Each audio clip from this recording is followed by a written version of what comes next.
Noel's a sharp young dude, hungry to be the strongest seeker on the planet, but he's been dealt the weakest hand, a talker class, which is practically useless. In this world, abysses open up straight to hell's front door, and on this messed up day, the matchmaking system glitched out. The next thing, Noel's village is under siege by level 12 demons. The only one in the village who can put up a fight is his grandpa, a real og. He grabs his axe and tells Noel to stay put while he fends off the demons until backup arrives.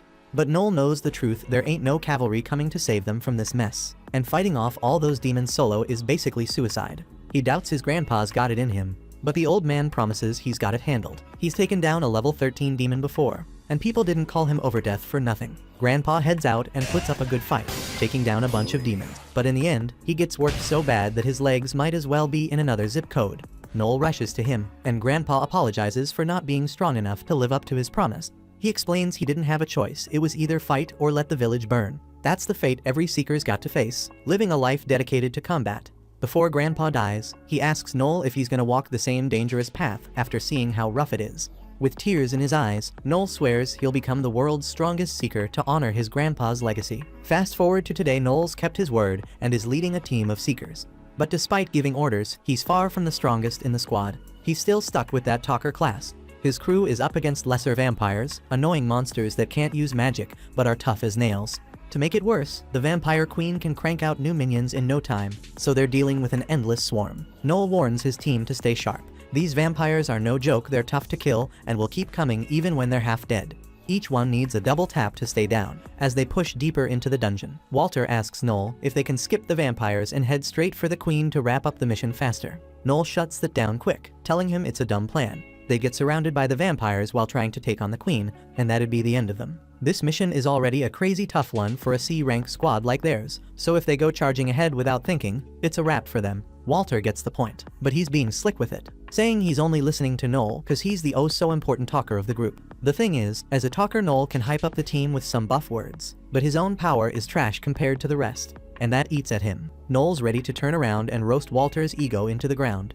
But before he can even get a word out, he spots a lesser vampire chilling on the ceiling, clearly scheming something. Noel calls out to the squad to take cover, but right then, the vampire drops a toxic cloud, and Noel's stuck right in the middle of it. Lloyd sees him in trouble and wants to run to help, but before they can make a move, the vampire attacks, knocking Tanya down hard. Walter and Lloyd try to handle the demon, but without Noel's buffs, they're way weaker. Walter's practically begging Noel to snap out of it and give them some orders. Hearing that, Noel flashes back to the day his grandpa died, and he swears right then that he won't let anyone else fall on his watch. He pulls out his gun and fires off some shots at the demon while chugging a health potion to counter the poison. He may not have his grandpa's raw power, but that doesn't mean he's useless.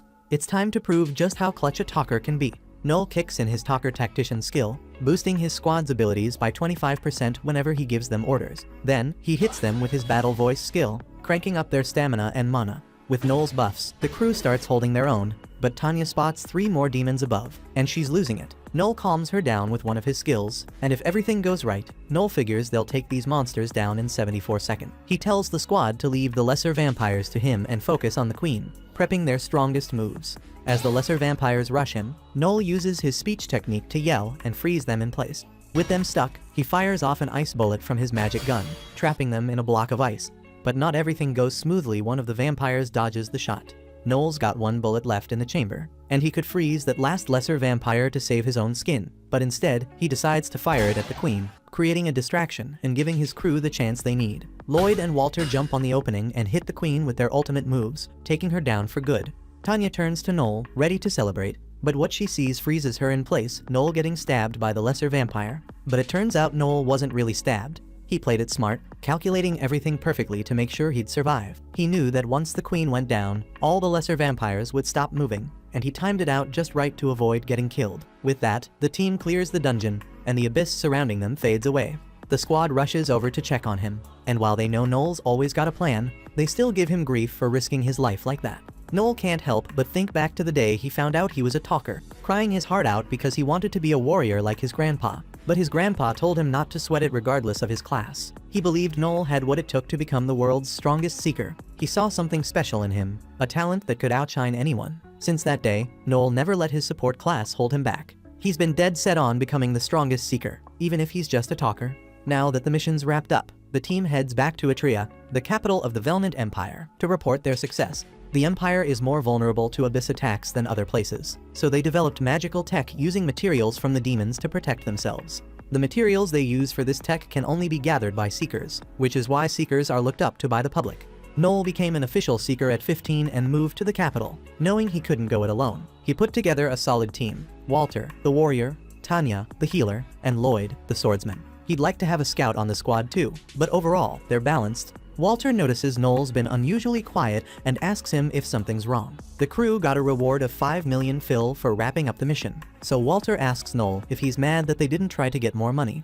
Then Walter goes on, telling Noel a Seeker shouldn't be stressing about money so much, and his grandpa probably would have said the same thing. But actually, Noel's grandpa taught him the exact opposite. Whatever you're doing, you better be getting paid top dollar, because you ain't risking your life to go home broke. So Noel wanted a bigger cut for sure, and he really couldn't care less about what Walter thinks, but he's letting it slide this time. Tanya tells Walter to quit messing with Noel, but Walter keeps at it, saying Noel should respect him more since he's 2 years older. Noel fires back, saying age don't mean a thing among Seekers, respect only comes from strength. Now, Noel's starting to wonder if Walter's even worth respecting at all. Walter loses it, shouting that Noel's the one who's useless, always giving orders from the back while everyone else is out there risking their lives on the front line. Noel thought he had a good thing going with the team, but now he's realizing they see him as dead weight, no matter what he does for them. But before dealing with all that, he throws one last insult at Walter, ready to square up.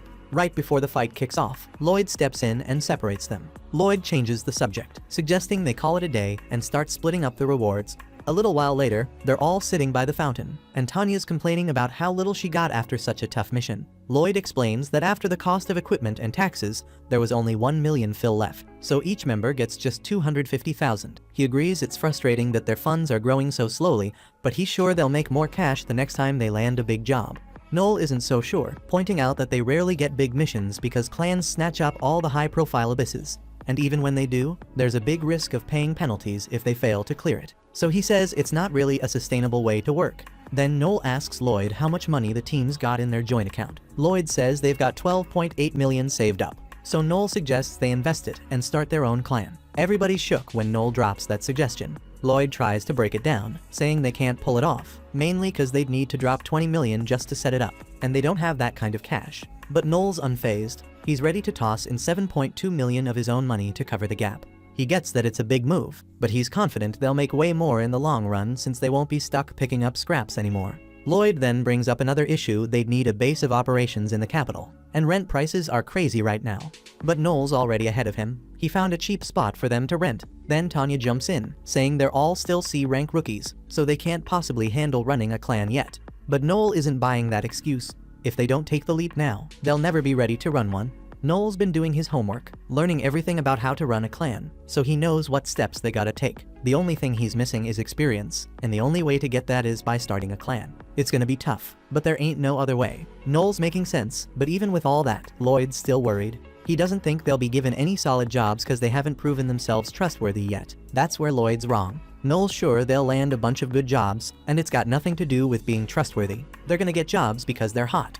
This country is always looking for more seekers, and a top-tier seeker is seen as both a hero and a star, so the country will naturally show them love just for looking good. Tanya's not feeling it. She thinks that's basically selling themselves. But Walter, he's already sold on the idea. He's tired of the average life they've been living and wants to taste some fame and fortune. Tanya can't change his mind on that. So now Walter and Noel are on the same page, and Noel turns to Lloyd for his take as the leader.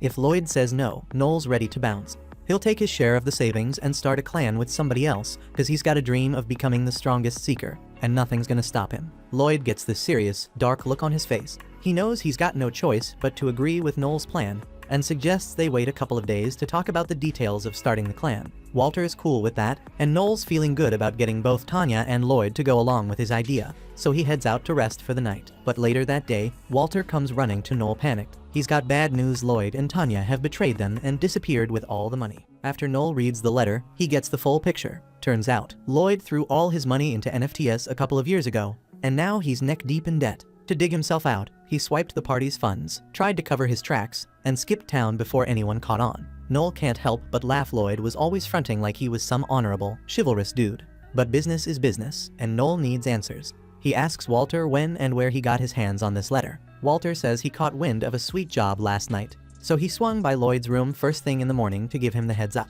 but by the time he got there, Lloyd had already cleared out. That's when the innkeeper passed him the letter. According to the innkeeper, Lloyd and Tanya took off around 8 p.m. the night before, right before the city gates shut. Normally, neither Noel nor Walter would have known any of this until the afternoon. Lloyd was clearly trying to buy time for his getaway. It's 9:30 am now, so even though they found out quicker than expected, it's already been half a day. By now, Lloyd and Tanya must have put some serious distance between them and the city. But the gate records should have a clue about which way they went. They most likely left on foot, so Noel and Walter figure they can still catch up if they grab a horse. Walter's ready to bolt, but Noel pulls him back, reminding him this isn't as simple as just chasing them down and snatching the money back.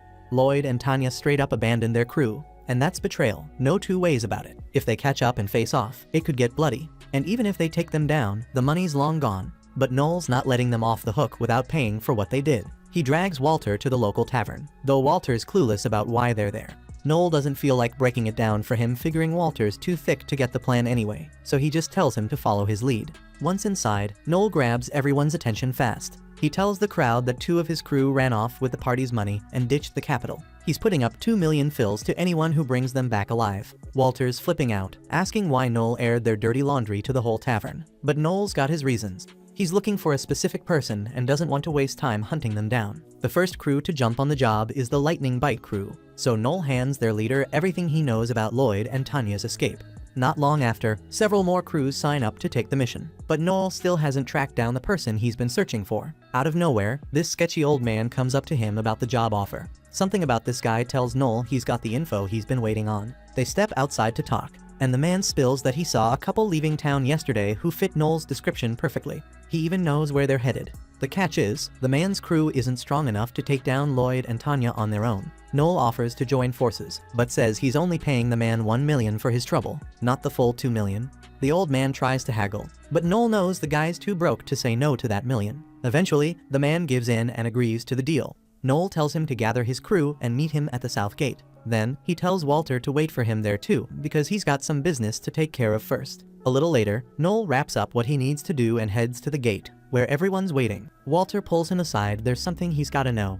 Walter asks if Noel's really okay with fighting Lloyd and Tanya, but Noel doesn't bat an eye. He's ready to take them out without a second thought. Walter's shocked that Noel feels nothing after all the time they spent working together. But Noel already had backup plans to take them down from the day they met, in case they ever crossed him. He even has one for Walter if it comes to that, which means Noel never trusted them from the start. He warns Walter he might want to start being a little less trusting himself. Later that day, in some far-off village, Lloyd and Tanya are on the move. Lloyd tells her they should be in the clear for now, and they can finally relax tonight. He's convinced Noel wouldn't bother coming after them, especially since the money's already gone. But Lloyd seriously underestimated how far Noel's pettiness goes, because Noel and a full squad show up right behind them. Lloyd reaches for his sword, ready to fight, but Noel uses his ability to stop him in his tracks. Both he and Tanya freeze in place, totally stunned. With nowhere left to run, Walter starts yelling at Lloyd for betraying the crew.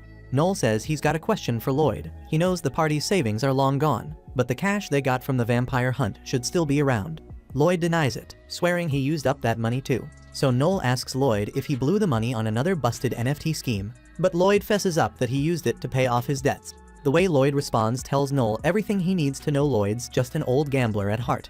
Noel figures Lloyd must have gotten in deep with some nasty debt collectors, but he wants to hear Lloyd admit it. But before Lloyd say a word, Walter cuts him off, screaming about how he gambled away all the money they busted their backs to save. Lloyd drops the act, saying he's the real victim here. He didn't want to mess with the party's cash, but gambling was too fun to resist. Besides, they dumped the responsibility of leading the crew on him, so it's their fault too. Noel's heard enough BS at this point. He boots Lloyd in the face and starts stomping on him, furious that he had the nerve to throw out such weak excuses.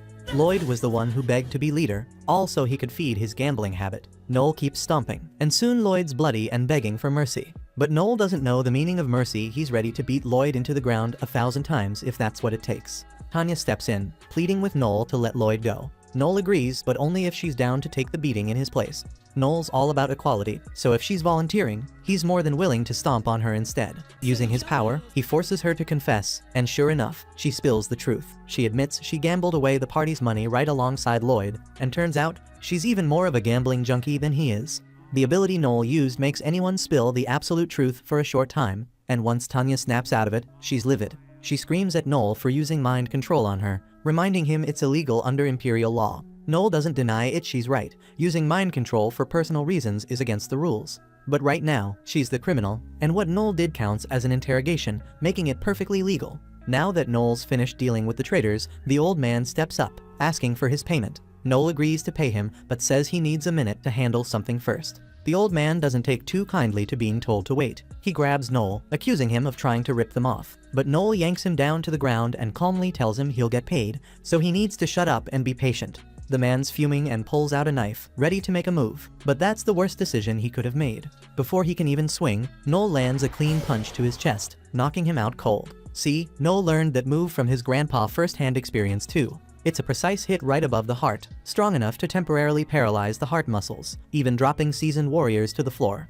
Grandpa taught him this because Noel's a talker and can't boost his own strength, so he needed something to defend himself. The man's crew drags his unconscious body off the road, and soon after, a fancy carriage rolls up.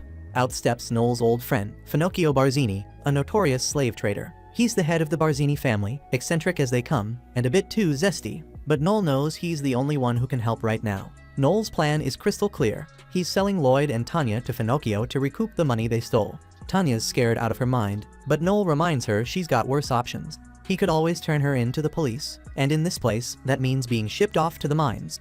And everybody knows the mines are no joke. Her best shot at survival is as a slave, hoping they get bought by a decent master. With that out in the open, Noel asks Finocchio to appraise Lloyd and Tanya. After checking them out, Finocchio offers $6 million for the pair. But Noel's not having it, he says that's too low. Finocchio apologizes, explaining that times are tough. The Holy Cross Church is about to issue a decree forcing everyone to take a vow of poverty. If Finocchio pays top dollar for these two, it'll draw unwanted attention, and he's not trying to get caught up in that. Noel hadn't realized the church had that much pull, even over a powerful family like the Barzinis.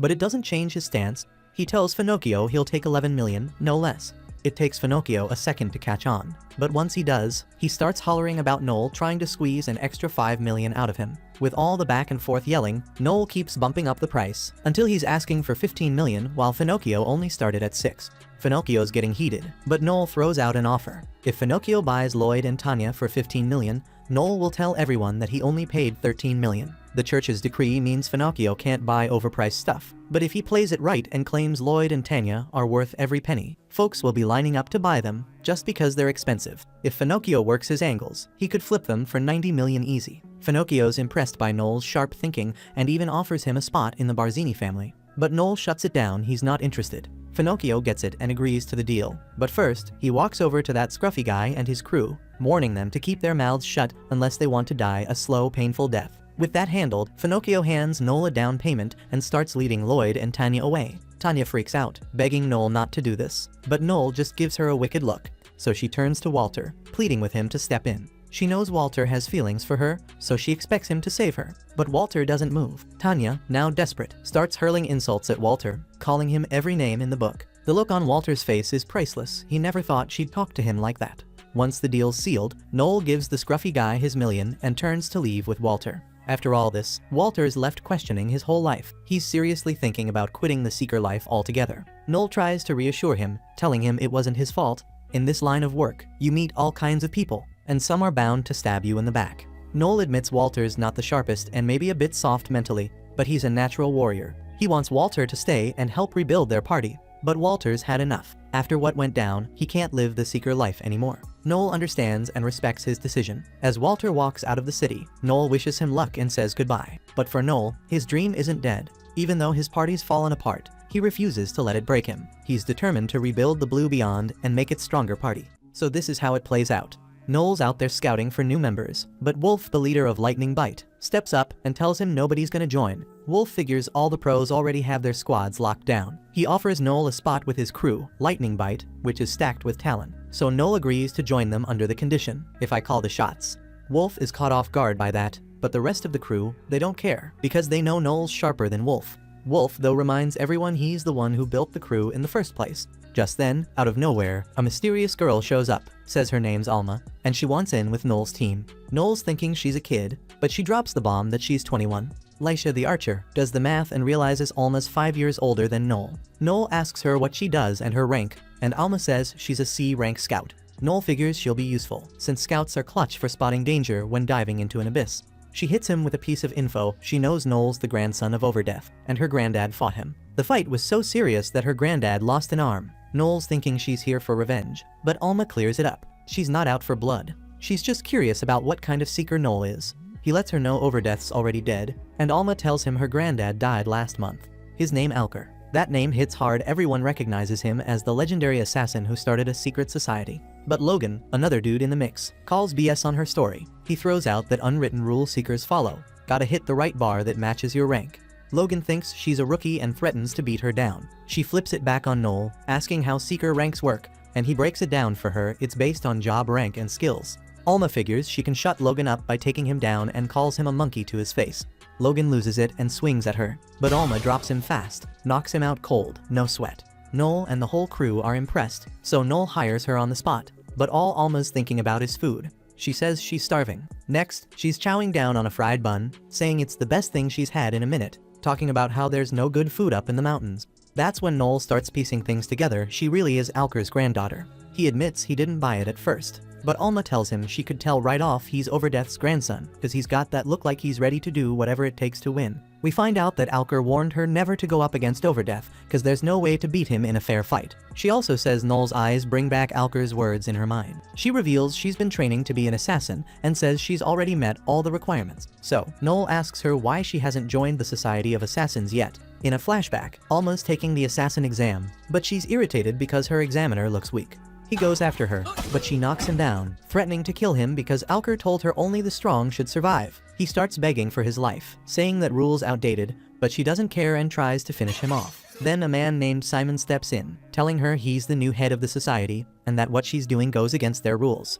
Back in the present, Alma explains they didn't let her in. They recognized her skills, but said she wasn't a good fit since they're changing things up. They don't need assassins who stick to the old ways. She mentions that they're planning to work for the crown now, focusing more on espionage than contract killings. That's when Noel realizes she's just handed him sensitive info, and he worries they might kill him to keep him quiet. But she reassures him, saying not to stress if it comes to that. She's got his back. A bit later, they're walking through the woods, and Noel starts telling Alma about his class. He explains he's got buffs that can change the outcome of a fight, but if he uses them at the wrong time, his whole team could get wiped out. He needs to read the battlefield before using his skills.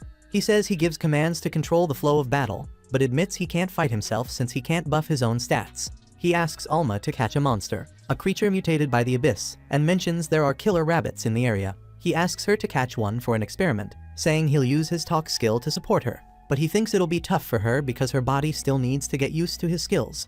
Noel tells her his old team was talented, but even they needed half a month to adapt. He figures she'll need to train, but Alma's confident, saying she can handle it. She senses 13 rabbits nearby, and Noel tells her to catch them while he uses his talk skill to back her up, saying her stats will double as long as she follows his orders. He knows about her skill, Excel, which doubles her speed, and tells her to use it as much as she needs, thinking she'll be able to move even faster than usual. Noel lays it down straight. She's gotta catch a killer rabbit in under 10 seconds to pass. He gives the order to start, and Alma hits them with a quintuple Excel, moving at a wild speed. She's tearing through the area, grabbing those killer rabbits with ease, all the while noticing how much lighter she feels with the talker buffs kicking in. She comes back in 8 seconds flat, and Noel's shocked. She caught all 13 rabbits like it was nothing. That's when he realizes she don't need no extra training. Her skills are off the charts. Then, he starts talking about their first gig, and she's thinking it's time to dive into an abyss. But Noel pulls out a letter instead. Turns out, their job's hunting down some thieves in a nearby village. So, they set off and Alma's feeling hyped, saying she's having fun since it's her first time riding in a carriage. Noel's not as enthusiastic though. He tells her the ride's gonna be boring since they'll be stuck sitting for hours. As they're riding, Noel explains that Seekers take on all kinds of work, not just hunting monsters. The Lord's supposed to handle the thieves, but he's moving too slow to protect his people, so the villagers hit up the Seekers for help. Noel mentions that the poor folk won't be able to pay much, but he took the job anyway cause he wants to see what Alma's made of. When they roll into the town of Eudora, Alma tells Noel they should rest, because my bag is feeling sore from this carriage ride. So she tells Noel they need to find a place to crash. They look for an inn, but everything's packed, and they end up stuck sharing a small room. Noel offers her the bed, saying he'll take the floor. Alma clocks that he's feeling awkward about it, so she tells him to sleep next to her, but Noel ain't having it and heads to take a bath. When he comes out, Alma notices his physique dude's been training hard, but she's thinking it's kind of a waste. No matter how hard he works, he's never gonna be as good as a frontline fighter. Talent will always beat out hard work. She even tells him that if he'd been a warrior, he could have been the ultimate seeker. Noel's not trying to hear it. He flicks her and tells her that kind of talk wasn't necessary, then sends her off to take her own bath. As he's lying down, getting ready to sleep, her words stick with him. He knows Alma's got a point, but he remembers what his granddad used to say. Overdeath believed in him, telling him he could still become the strongest, even as a talker. He is not about to let his granddad down. When Noel and his buddy roll up, they see the village boss beyond waiting for them. He's caught off guard, surprised that it's only the two of them. Noel breaks the news, saying the rest of the crew bailed. It's just them now. He reassures the chief, telling him not to stress, they'll handle business. The chief gives a shaky smile, not too sure about it. Once inside, they sit down, and the chief's wife brings them some tea. Noel catches the chief's daughter peeking at him from the next room. When he notices her, she ducks away all shy. The chief chuckles, saying she's at that awkward age and has been looking forward to their visit. Noel figures she's probably bummed their good-looking leader didn't show up, but it turns out she's got her eye on Noel instead. Switching the topic, Noel asks if the band of thieves is about 20 deep, and the chief says yes, that's about right. The chief also adds that the thieves hit up a nearby town, leaving a trail of bodies. Not only did they rob the place, but they snatched up the women too. Noel asks if the chief knows where these bandits are hiding out. The chief points east, mentioning a rocky clearing in the forest. With that info, Noel decides it's time to talk money. He brings up payment, asking for $200,000 upfront and $300,000 when the job's done. The chief agrees without a fuss and hands over the advance right away. Noel locks in the payment, a little surprised the chief didn't even try to haggle. But it dawns on him that the village probably scraped together all they had. They're hurting. Noel then heads out, saying he'll be back when the job's wrapped. The scene shifts to Noel and Alma walking in the forest. Alma says the chief couldn't keep his eyes off her chest and calls him a nasty creep for doing that in front of his wife and daughter. As they're leaving, the chief's daughter runs up, asking if they're really gonna take out the thieves. Noel tells her not to sweat it, they'll knock this out quick. She wishes him luck and says she'll be cheering for him. Then she pulls out a bamboo dragonfly, asking if he remembers it. Noel flashes back, recalling he was the one who showed her how to make those. She proudly tells him that hers fly higher than the other kids, but this one, it's the same one he gave her. She says she's been holding on to it since then, and it's her most valuable thing. Noel thinks that's sweet, and she tells him to come back soon because her and her mom are gonna whip up something tasty for them. Then, she heads off. Alma, teasing Noel, says he's got the little girl wrapped around his finger. Noel snaps back, telling her to shut it, calling her a big-boobed bimbo, which Alma doesn't appreciate one bit. Next, it cuts to them sneaking up on the thieves' hideout at night.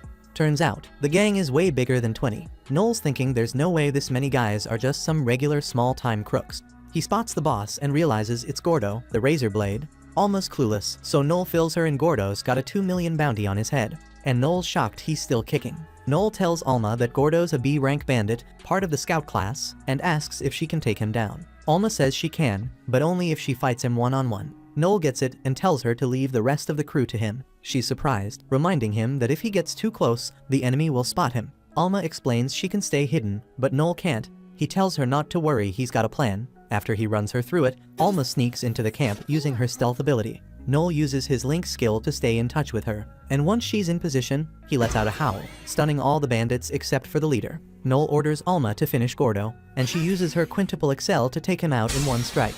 The howl wears off, but the bandits are left in chaos.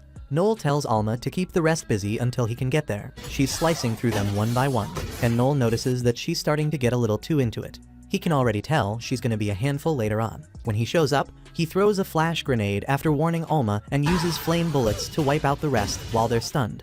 Next, they're back at the village chief's house. The chief asks about the thieves, and Noel casually shows him the boss's head in a bag, asking for the rest of the money. The chief invites them to stay for dinner before they leave, and they all sit down to eat. During dinner, the chief lets slip that his daughter's been tested and is a skilled swordsman herself. The girl's talking about wanting to be a seeker, just like Noel, and she's wondering if she's got what it takes to pull it off. Anyone can do it, but she's gonna have to register with the government first. Then, she'll need to sign up for a training school with one of the tribes. School's free, but she'll have to cover her own living costs, so she'd better start saving now. He also suggests she can get some hands-on experience by working as a supporter, explaining that supporters are basically the seeker's gophers. It's not super common, but it's a way to see how the pros handle things up close. The girl gets hyped and asks if she can join Blue Beyond when she becomes a strong seeker. Noel promises that if she turns into a real deal seeker, and if he's still someone she looks up to by then, she's got a spot. Hearing that, she lights up and the village chief and his wife bring out some wine. The chief tells them to enjoy it, saying the bottle cost him $100,000 and he's been saving it for something special. Noel takes a sniff and can tell it's high quality stuff, but he plays it cool. saying he's just a guest and can't be the one to take the first sip. He offers the chief the honor, but the chief tries to back out, saying he doesn't drink. Noel's eyebrows raise. Why would a dude spend 100,000 on wine when he doesn't even drink? Noel then drops a bombshell, telling the chief to go ahead and take a sip of this poisoned wine. The chief flinches, quickly denying that he poisoned the wine, claiming he has no reason to do that. Noel challenges him, saying if they were dead, the chief could snatch their money and gear without ever having to pay up. The chief, nervous now, asks Noel what makes him think that, and Noel lays it out. First one, he says, a man who lies about how many bandits there are to try and save on the reward wouldn't break out wine that costs 100,000. Second, Noel noticed right away that the smell of the wine isn't what it should be. It's cheap stuff that's been sitting open for too long and is starting to go bad. And third, Noel points out that he's felt the chief's bloodlust ever since he pulled out that bottle. Alma jumps in, adding that they're not falling for his bad acting, and tells the chief that scouts like her have a tolerance to poison, so even if she drank it, it wouldn't have done a thing. The chief, still holding on to his lie, says they have no proof. Noel doesn't miss a beat, telling him to prove it by drinking the wine himself. The chief snaps and throws the wine aside, telling Noel to shut up and saying he doesn't have to listen to him. But Noel's not letting it slide. He hits the chief with his confess skill, and the truth comes pouring out. The chief did poison the wine. His daughter, standing there, is crushed hearing this. Without missing a beat, Noel gouges out one of the chief's eyes right in front of his daughter, cold as ice, telling him he's not done. He warns the chief he's coming for the other eye next, and after that, the rest of his body. The chief, terrified, begs for forgiveness, promising to pay the 300,000 he owes. But Noel's not satisfied. He tells him that's not nearly enough, not after trying to take him out. Noel demands every last coin in the house. The chief, desperate, pleads that he can't because he's drowning in debt. Noel doesn't care and moves to finish him, but just as he's about to, the chief's daughter rushes inside. The chief blurts out that he's borrowed from the Gambino family, the mafia, and if he misses his payment, they'll kill him. Noel shrugs it off like it's not his problem and goes to strike, but the daughter comes back with all the coins they have in the house, totaling 820,000. She begs Noel to spare her father. The chief yells at her not to give Noel the money, warning her that the Gambinos will kill them both, but she ignores him, handing the coins over to Noel, who takes them and walks out. As he leaves, the daughter yells that she hates seekers.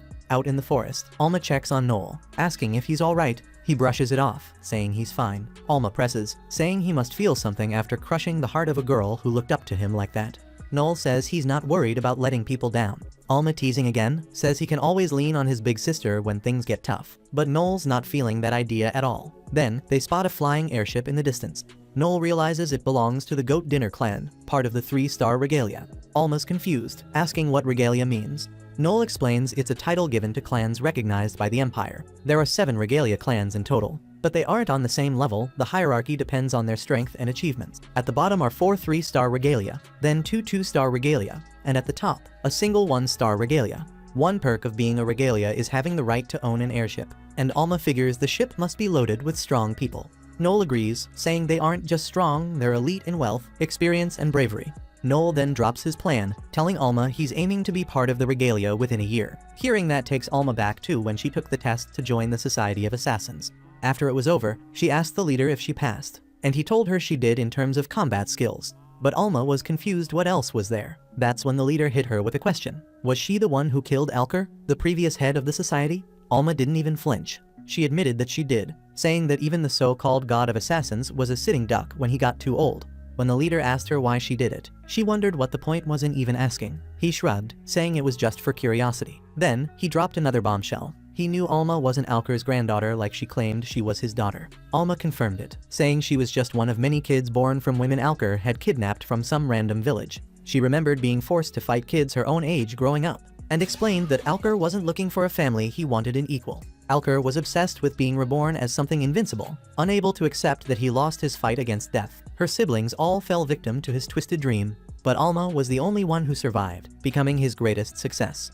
But Simon, the leader, told her that despite her strength, she wasn't fit to be part of the society. When Alma demanded to know why, Simon explained that the society was changing. They were about to become a government agency, and while they would still kill, it wouldn't be their main purpose anymore. It was about securing their future, not making murder their end goal like in the old days. Alma was furious. She had spent 21 years of her life training to be a killer, and now Simon was telling her she wasn't needed anymore. She'd never had fun, never fallen in love, all because of that training, and now it seemed like it was all for nothing. She demanded to know what her last 21 years even meant, and if they were going to throw her away like that, they better give her life back. Simon told her she'd have to figure it out on her own, but he did mention something that might interest her. Overdeath's grandson was out there, working as a seeker with one of the tribes. Alma asked if he was strong, and Simon confirmed it, but with a twist his class was Talker, the weakest class of all. Still, he told her to go check him out if she wanted. Back in the present, Alma hugs Noel tight and tells him she'll always fight by his side, no matter what. The scene jumps to this guy knocking out a security guard. He uses his powers to shape-shift into the guard, then heads over to the guard's post. He leans over to the other guard on duty, asking if the death row inmate's in that cell. The guard says he's in there, but mentions the guy's quiet. Real calm, doesn't even let folks know he's around.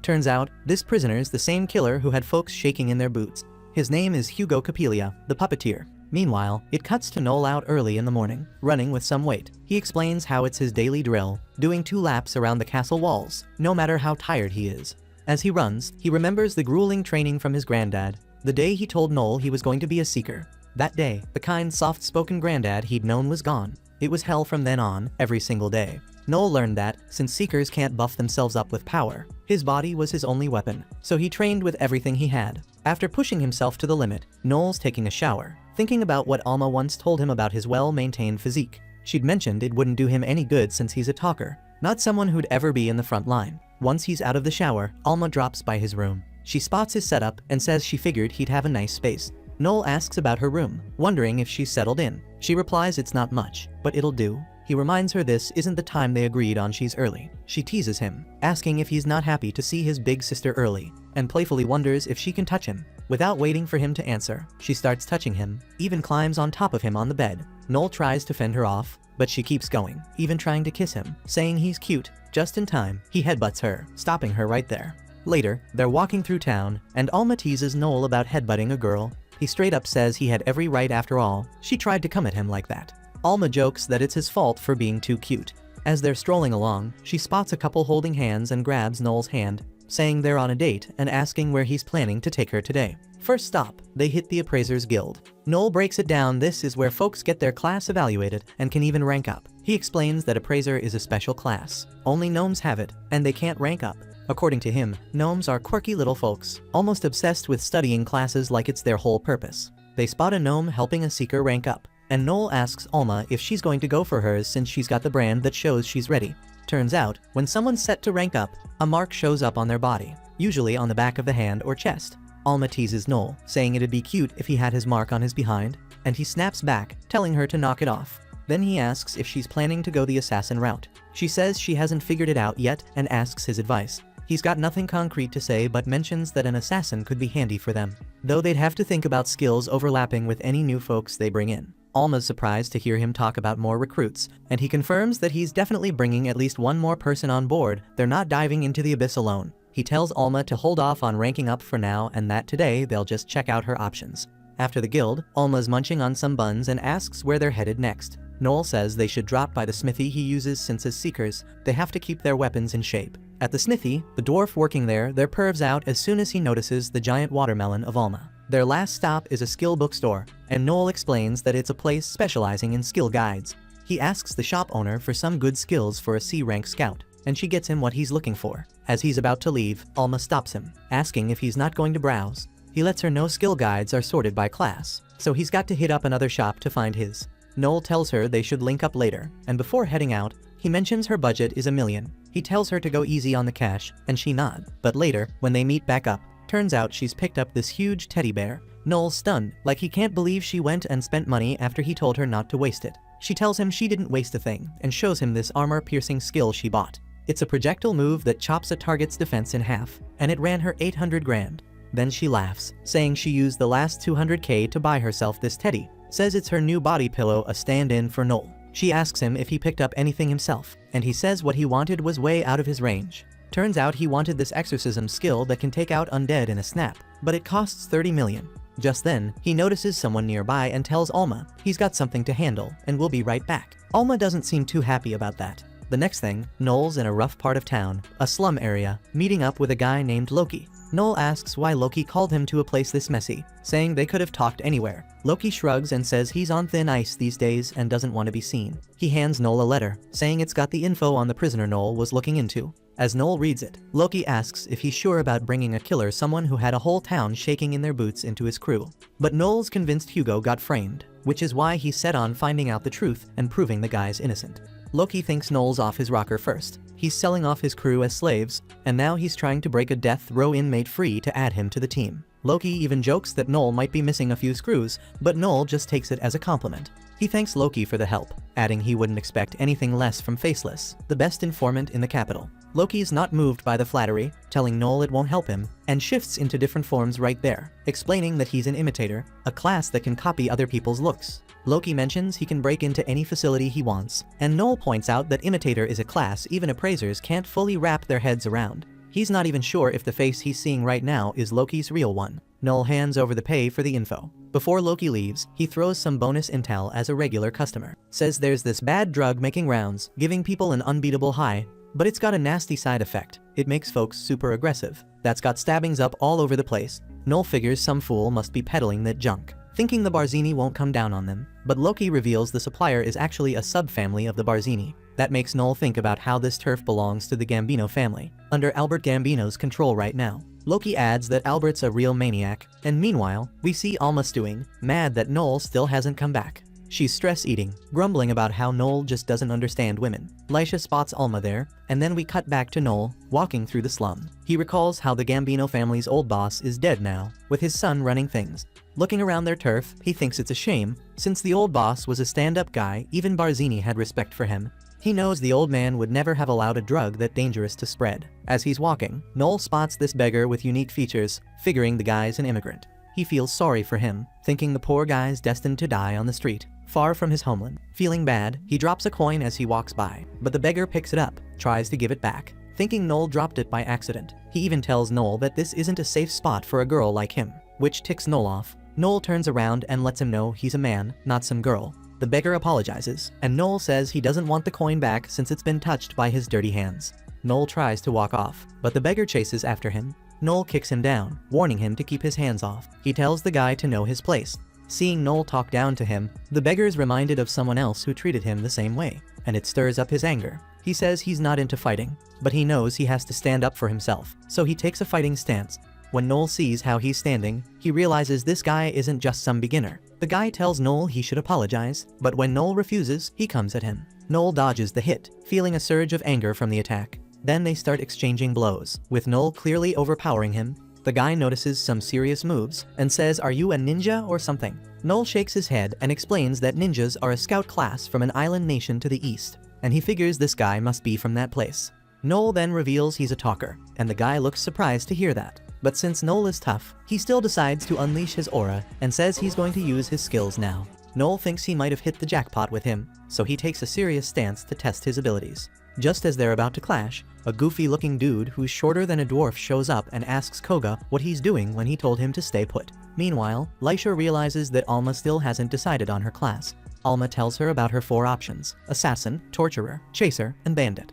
She mentions she has a strong affinity for the assassin and chaser classes, and Lisha thinks it must be tough for her to decide if she wants to be on the front lines. Alma points out that her choice depends on her teammates too, and that's why they're putting it off for now. Lisha suggests that maybe Noel is out looking for new team members right now. Back in the slums, we see the short guy scolding Koga for his choices. He uses a ring on his hand to punish Koga. That's when Noel realizes Koga has made an oath of submission to this guy, and with that ring, the wearer can make someone obey him. Noel thinks about how using that item is illegal, but it's allowed if the person it's used on is a slave. Then the short guy asks Noel who he is, but he mistakenly thinks Noel is a girl, even though he's shorter than a baby pickle. This guy tries to get all creepy with Noel, but Noel just kicks him away. Then he pulls out his gun and asks where the guy's from. The guy says he's from Soldaland, but won't spill the beans on why he's here. Noel isn't having any of that and starts getting a bit threatening. The guy finally cracks and says he couldn't stay back home anymore because he was running an underground fighting ring for the Dalenbert family and got caught stealing from the Prophet. Noel puts 2 and 2 together and figures this guy came here looking for refuge, since the Gambino family is way bigger than the Dalenbert family, so they can't hunt him down here. Then Noel asks if Koga is his gladiator, and he finds out that he is. Noel realizes this dude plans to make Koga fight in the underground ring to snag some prize money. Noel thinks there shouldn't be any issues if he takes this guy out since he's running from the Dalenbert family, and they won't care if he ends up dead. Plus, he figures Koga will be his once this guy is out of the picture, so he fires his gun, but we don't see where the bullet goes. Meanwhile, Lisha tells Alma that Noel's recruitment poster is still up in the town square, and someone might have hit him up about it. She thinks it's kind of lame to bail in the middle of a date, but she gets that it's just how Noel rolls. Lisha then mentions that Noel might be trying to charm a new potential member right now, and Alma isn't bothered by that, but she thinks she's good enough to be the only one Noel will ever need, and if anyone else shows up, she'll take them out. Then, Noel gives him a warning shot, letting him off this time, but he's got 10 seconds to get out of here, or Noel's aim won't be off on the next round. The guy jumps up, scared out of his mind, and kicks Koga to get him moving too. Now, Noel would have respected Koga's strength, but the fact Koga hasn't taken out that little old man to break free shows he doesn't have the guts Noel's looking for in a teammate. A little later, Noel heads back to the cafe, and Lisha's there to greet him. He looks at her, figuring he didn't invite her here, so he says he's not covering her bill. Alma, ticked off, snaps back, saying Lisha's just here to keep her company since Noel left her hanging for ages. Noel gives in and agrees to cover them both this time. He sits down, and Lisha asks if he's had any luck finding solid teammates. She figures he's been out recruiting since he took forever to show up, but even though he was hoping to bring someone on board, he didn't find anyone who fit his standards. Right now, he's got something else to check out, so he asks if Lisha knows anything about this drug that's been going around. She's heard rumors but doesn't know much. Noel fills her in that it's got some intense rage side effects and is spreading unchecked, so he warns her to stay alert if she crosses paths with it. Lisha thanks him, surprised he's even giving her a heads up since he's not usually the type to show concern. Noel brushes it off, saying he's just passing info along because he gets along with her crew, so she thanks him again and heads out, saying she needs to get back to her party. Before she goes, she invites Alma to tag along with her to this sweet shop she knows not as a teammate, but as a friend. Alma's all for it, but Noel's got zero interest in becoming besties with Lisha, so he tells her to hurry up and get going. After she leaves, Noel starts mulling over the mess with that wild drug. If even Lisha's hearing talk about it, it must have spread beyond the capital, and Noel's betting it'll blow up into an even bigger issue than it already is. Meanwhile, that little dude Miguel just got snatched up by Albert Gambino. Normally, Albert wouldn't bother with Miguel, but the D'Alembert family's thirsty for revenge over Miguel's troublemaking, so they called on the Gambino family for backup. Miguel's in full panic mode, because not only did he get caught, but he got caught by Albert, a certified psychopath. Albert's the type to keep a glass case full of skulls from people he's crossed. Albert tells Miguel it'd be too boring to hand him over to the D'Alembert family. Trying to save himself, Miguel starts buttering Albert up, saying a guy as legendary as him shouldn't waste his time on something as dull as handing him over for a bounty. But his pants kissing blows up in his face, because Albert says he's got something real fun in mind. And to him, fun means skinning Miguel alive and turning him into a doll. Miguel freaks, asking if Albert's kidding, but Albert's stone cold serious about it and plans on doing the same to Miguel's slave Koga. Koga hears all this about getting skinned alive, but he couldn't care less. He gave up on himself a long time ago, so he's fine with his miserable life ending, even if it means being skinned. Right before Albert can break out the skinning tools, one of his debt collectors walks in, bringing along someone who's missed a payment. Turns out, it's the chief of a men's village. The chief goes on this big rant, explaining how he scraped together the money to pay Albert back. But this ruthless seeker named Noel came out of nowhere and stole every last coin. He even says Noel went as far as calling Albert Gambino Edward Scissorhands, which sets Albert off. Albert's livid about the disrespect and swears he'll make Noel pay for it. But he decides to give the chief more time to pay him back since he was honest about what happened. Still, that doesn't mean he's getting off easy for missing the payment.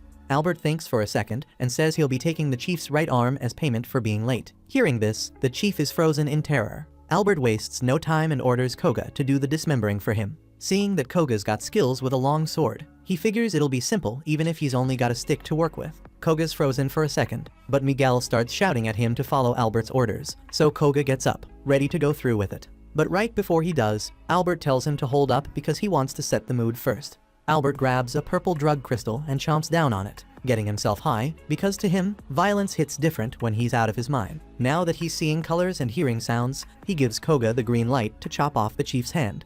The chief's in denial, saying no way Koga can cut off his hand with just a stick. But before he can even finish, Koga moves, and a second later, the chief's hand is lying on the ground. The chief's howling in pain, and Albert's absolutely thrilled by it. Miguel tries to work this to his advantage and offers to hand Koga over to Albert, hoping to get on his good side. And it seems to work because Albert accepts and takes Koga as his own. Now that Koga officially belongs to Albert, he's taken to another room to change out of his rags, and this is where we get a glimpse of his tragic backstory. Koga's dad was a wealthy businessman, and his mom was known as one of the most beautiful women around. They seemed to have it all, a happy life, blessed beyond measure. But then one day, out of nowhere, Koga's dad got jumped and knocked out cold, while his mom was dragged away and suffered horrors nobody should ever go through. By the time Koga's dad came to, he rushed to save her, but the damage was already done. 9 months later, Koga was born, and while his mom did her best to take care of him, Koga's dad couldn't look at him without bitterness. The resentment ran so deep that when Koga's mom saw the hatred in his eyes, she couldn't handle it anymore. That night, she drove a sword through her own neck. Years went by, and Koga's father became a full-blown drunk after losing his wife. But Koga still craved some kind of love from him, so he tried hard to be useful, thinking maybe he'd finally earn his dad's approval. But just laying eyes on Koga would often push his father into a rage, and the rest of the people around the estate only wished Koga had died with his mother so they wouldn't have to see him around. Growing up in that house, Koga was constantly mocked, hated, and unwanted by everyone, and it tore down his self-worth. Then, one morning, he woke up on a boat with no explanation. It didn't take him long to realize his family had sold him off as a slave to get rid of him for good. That's where he first met Miguel, and the first thing Miguel did was throw him into an illegal fighting ring. Once Koga started dominating his opponents, Miguel was hyped, cheering him on like he was some kind of prized fighter. This was the first time Koga ever heard a good word about himself, and it hit him so hard he broke down in tears. But soon enough, he caught on Miguel didn't care about him at all. All Miguel saw was the cash flowing in from Koga's fights. Back to the present, Koga suited up and ready to head out on his first mission under Albert's command. Meanwhile, later that night, Noel makes his way to an abandoned church to meet with Loki, who said he's got important info to share.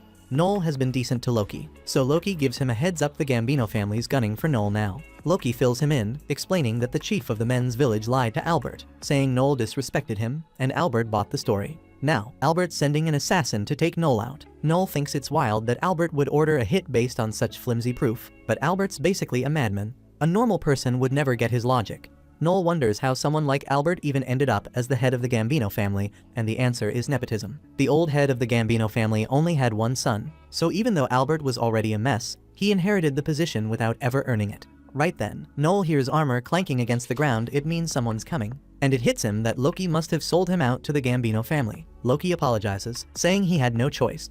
If he didn't go along with this, the Gambino family would have taken him out. In the worst case, he figures he can just skip town, move to another country to get away from them. Noel nods, saying that might be a decent escape plan, but there's one big flaw: nothing's stopping Noel from shooting him right here and now. Noel's disappointed though, since he liked having Loki around. But surprisingly, Loki doesn't even try to run, totally accepting the idea that Noel might shoot him. Noel's thrown off by that, so he asks why Loki's giving up his life so easily. Loki explains that he's realized he didn't just betray Noel, he also betrayed his own pride as an informant, and he's got to pay for that. Noel sees Loki's serious about taking the hit, so just this once, he decides to forgive him. Then he tells Loki he doesn't need to flee the country to get away from the Gambinos because Noel plans to destroy that whole family himself. Loki's stunned for a second, then breaks out laughing because Noel forgiving anyone is so out of character. Grateful for the second chance, Loki promises to make it up to Noel someday. But right now, he's no help in a fight, so he takes off. After Loki's gone, Noel turns to face his attacker, drinking a battle potion to get ready for what's coming. The potion ramps up his physical abilities like crazy, but it only lasts for 10 minutes, and it'll leave him worn out afterward. When his attacker steps out of the shadows, Noel's shocked to see it's Koga, and Koga's just as surprised to realize the target he's been sent to kill is Noel stolen. Noel gives him a nod, saying it's impressive he's made it to assassin status with the Gambino family. It's a big step up from being a street brawler. So no interruptions. This time Noel's all about picking up where they left off. He points his gun right at Koga, but Koga's not jumping to pull his swords out. Truth is, he doesn't really want to fight Noel since he still owes him for that silver coin. But that doesn't mean he's about to ignore orders from his master, so he's got to step up. As a warrior with pride, Koga gives himself a proper intro, calling himself Koga, the slicing swordsman of the Wong clan, and throws down a challenge to Noel. Noel's thinking Koga's kinda dumb for revealing his gig like that, but he respects the pride, so he goes ahead and announces himself too. Then it's on. Noel fires off a shot at Koga, but Koga's quick, dodging it and appearing right in front of Noel. Just before Koga can slice him up, Noel uses a wire to escape. Now that Koga's not all weak and hungry, he's got way more speed and precision than he did the last time they fought. But Noel's got a game plan to take him down. He shoots a fire bullet at Koga. Koga dodges, but he still gets caught in the flames, so Noel's thinking he's done some real damage. But Koga comes out untouched, slicing the air to create a barrier that protects him from the heat. Then he leaps up to go face to face with Noel, forcing Noel into close combat. Noel tries to go for a low blow, aiming for Koga's nuts, Koga jumps back, calling it a cheap shot, saying that's a low move. But Noel doesn't care, it's life or death out here, so he'll use whatever tricks it takes to get the win. Noel then pulls a flashbang from his jacket, blinding Koga, and tries to use the opening to land a death blow. But before he can pull it off, Koga hits him with his special move, unleashing a flurry of slashes. He drives Noel to the edge. Noel tries to throw Koga off with a stun howl, but Koga cuts through it clean, sending Noel crashing off the ledge heading straight for doom. Noel hits the ground hard, gets knocked out cold, and by the time he comes to, he's staring up at Koga, who's standing over him with his sword aimed right at Noel's head. Koga's got this smirk and says he's impressed, talking about how Noel put up a hell of a fight and how tough he is. But Noel ain't having it. He brushes off the praise and straight up asks Koga why he hasn't finished the job. Koga hesitates, looking unsure, because even though he was sent to take Noel out, after a fight like that he just can't bring himself to do it. Seeing Koga stuck like this sets Noel off. Noel starts shouting, grabs the blade and snaps at Koga, telling him he's got no room for mercy, especially not for an enemy. Noel makes it clear, if Koga doesn't kill him now, Albert sure as hell isn't going to let him walk away. But Koga still can't pull the trigger, and he's thrown off by how hard Noel's pushing for him to finish it, knowing full well it means his own death. Koga figures maybe Noel's worried about the people around him, trying to protect others. But then Noel throws him off again, saying it's too late now, he's blown his chance. Alma just showed up, and she's not letting anyone lay a finger on Noel's beautiful body. Turns out, before the fight kicked off, Noel used his link skill to hit Alma with a message about the situation. Now he's glad she's here, cause the battle potion he chugged just wore off, and he's completely wiped out. Alma doesn't need all the details to know what's up. Koga attacked Noel, and that's all she needs. She asks Noel if she can take Koga out, and Noel gives her the green light. Alma wastes no time and goes right at Koga, forcing him to block her strike with his swords. While he's holding her off, he pleads with her to back down, saying he really doesn't want to hurt a woman. Alma cracks up at that, calling him out since she's clearly got the upper hand. But Koga fires back, pointing out that she caught him off guard with a sneak attack and still couldn't land a kill shot. That sets Alma off. She sees it as a challenge and kicks on her acceleration skill, speeding up to blitz Koga and prove she's got him beat. But Koga's no slouch. He counters by turning on his sense enhancement skill, closing his eyes to focus, and reacting with pinpoint precision. While they're still going at it, Noel can't help but feel the weight of being a talker. It's a sharp reminder he'll never be able to throw down the way Alma or Koga can. But instead of breaking his spirit, it just fires him up even more. He's dead set on beating the best and becoming the best. Right now, Alma and Koga are neck and neck, neither one giving an inch. Alma straight up admits Koga's tougher than she expected, but she's got one more deadly move ready to take him out for good. Koga, not one to back down, decides it's time to stop holding back. He's all about fairness and gets ready to drop his killer slash to finish Alma in one strike. But before either of them can make their next move, Noel pops off a flare into the sky and tells Alma to fall back. Alma isn't feeling it at all, but Noel's not asking, he's ordering. She's pissed, but she listens and steps down. Then Noel turns to Koga and says he's gotta bounce too. That flare, it's about to have the military police swarming, and if the Empire catches on to Albert's plan, it's game over. Koga doesn't want to leave empty-handed, but Noel's got a point. Just as Koga's about to dip, Noel calls him back and says, I've got a message for Albert. The next day, Koga reports to Albert, admitting the hit on Noel didn't go as planned. Surprisingly, Albert's not flipping out. He's calm, almost too calm. He tosses Koga a box with Miguel's head in it, acting like it's just business as usual, and says he'll let it slide this time because he's in a good mood.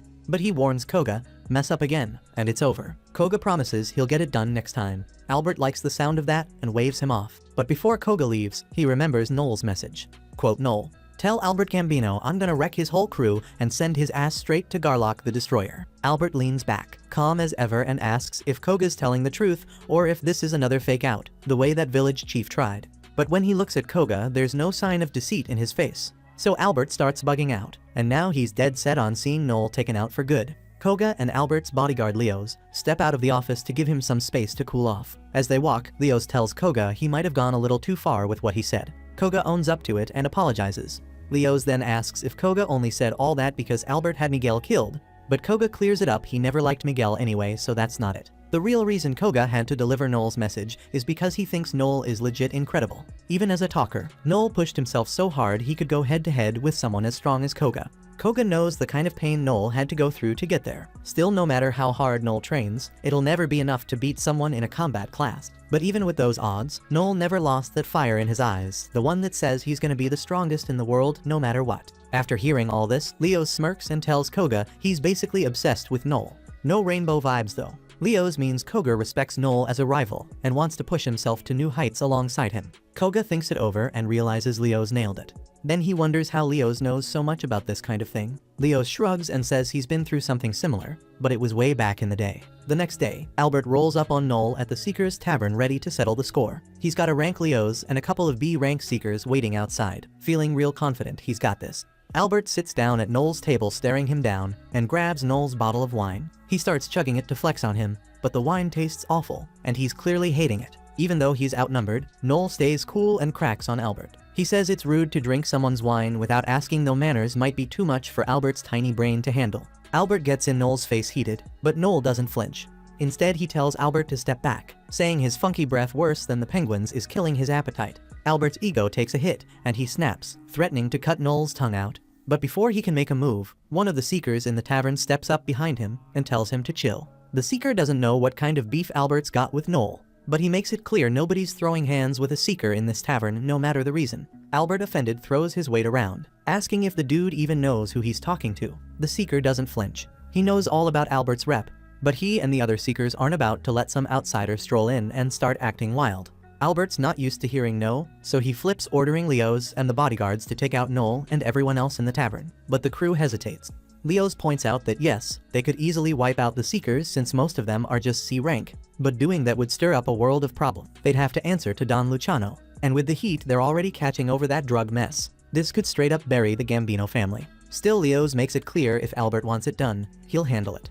Albert starts second-guessing, unsure what move to make. That's when Noel jumps in with more fire, calling Albert a spineless fool who can't even make a smart decision under pressure. Albert's face goes red with rage, but Noel keeps going, telling him he'd better calm down. All that anger, it's just gonna speed up the poison coursing through his veins. Hearing that, Albert freezes, confused. Noel drops the bomb he poisoned the wine Albert just chugged. Albert starts panicking, losing his cool, while Noel explains that the second he saw Albert walk in, he laced the bottle. Albert can't believe Noel would pull something so bold, especially when there was no guarantee he'd even drink it. But Noel shrugs it off, it was a simple play. If Albert didn't drink, no harm done. But since he did, game over. Albert starts gagging and trying to puke the poison out, but Noel shuts him down, saying it's already too late. That poison's deep in his bloodstream now, and there's no coming back from it.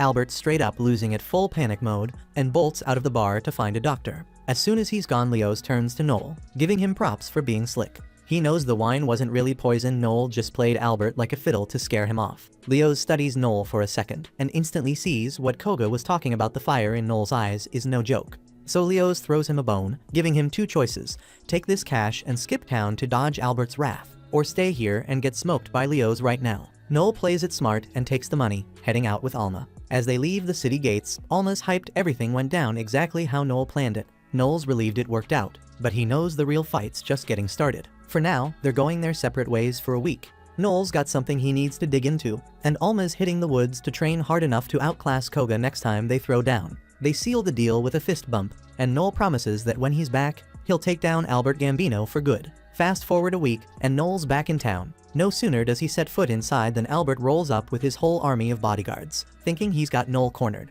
Albert, grinning like a maniac, orders them to break all of Noel's arms and legs. He wants the dude to suffer as long as possible. But here's the twist. Leo's and the crew don't even flinch, straight up ignoring the order. Albert's dumbfounded, clueless about what's going on. That's when Noel steps forward and breaks it down for him, since a clown like Albert will never figure it out on his own.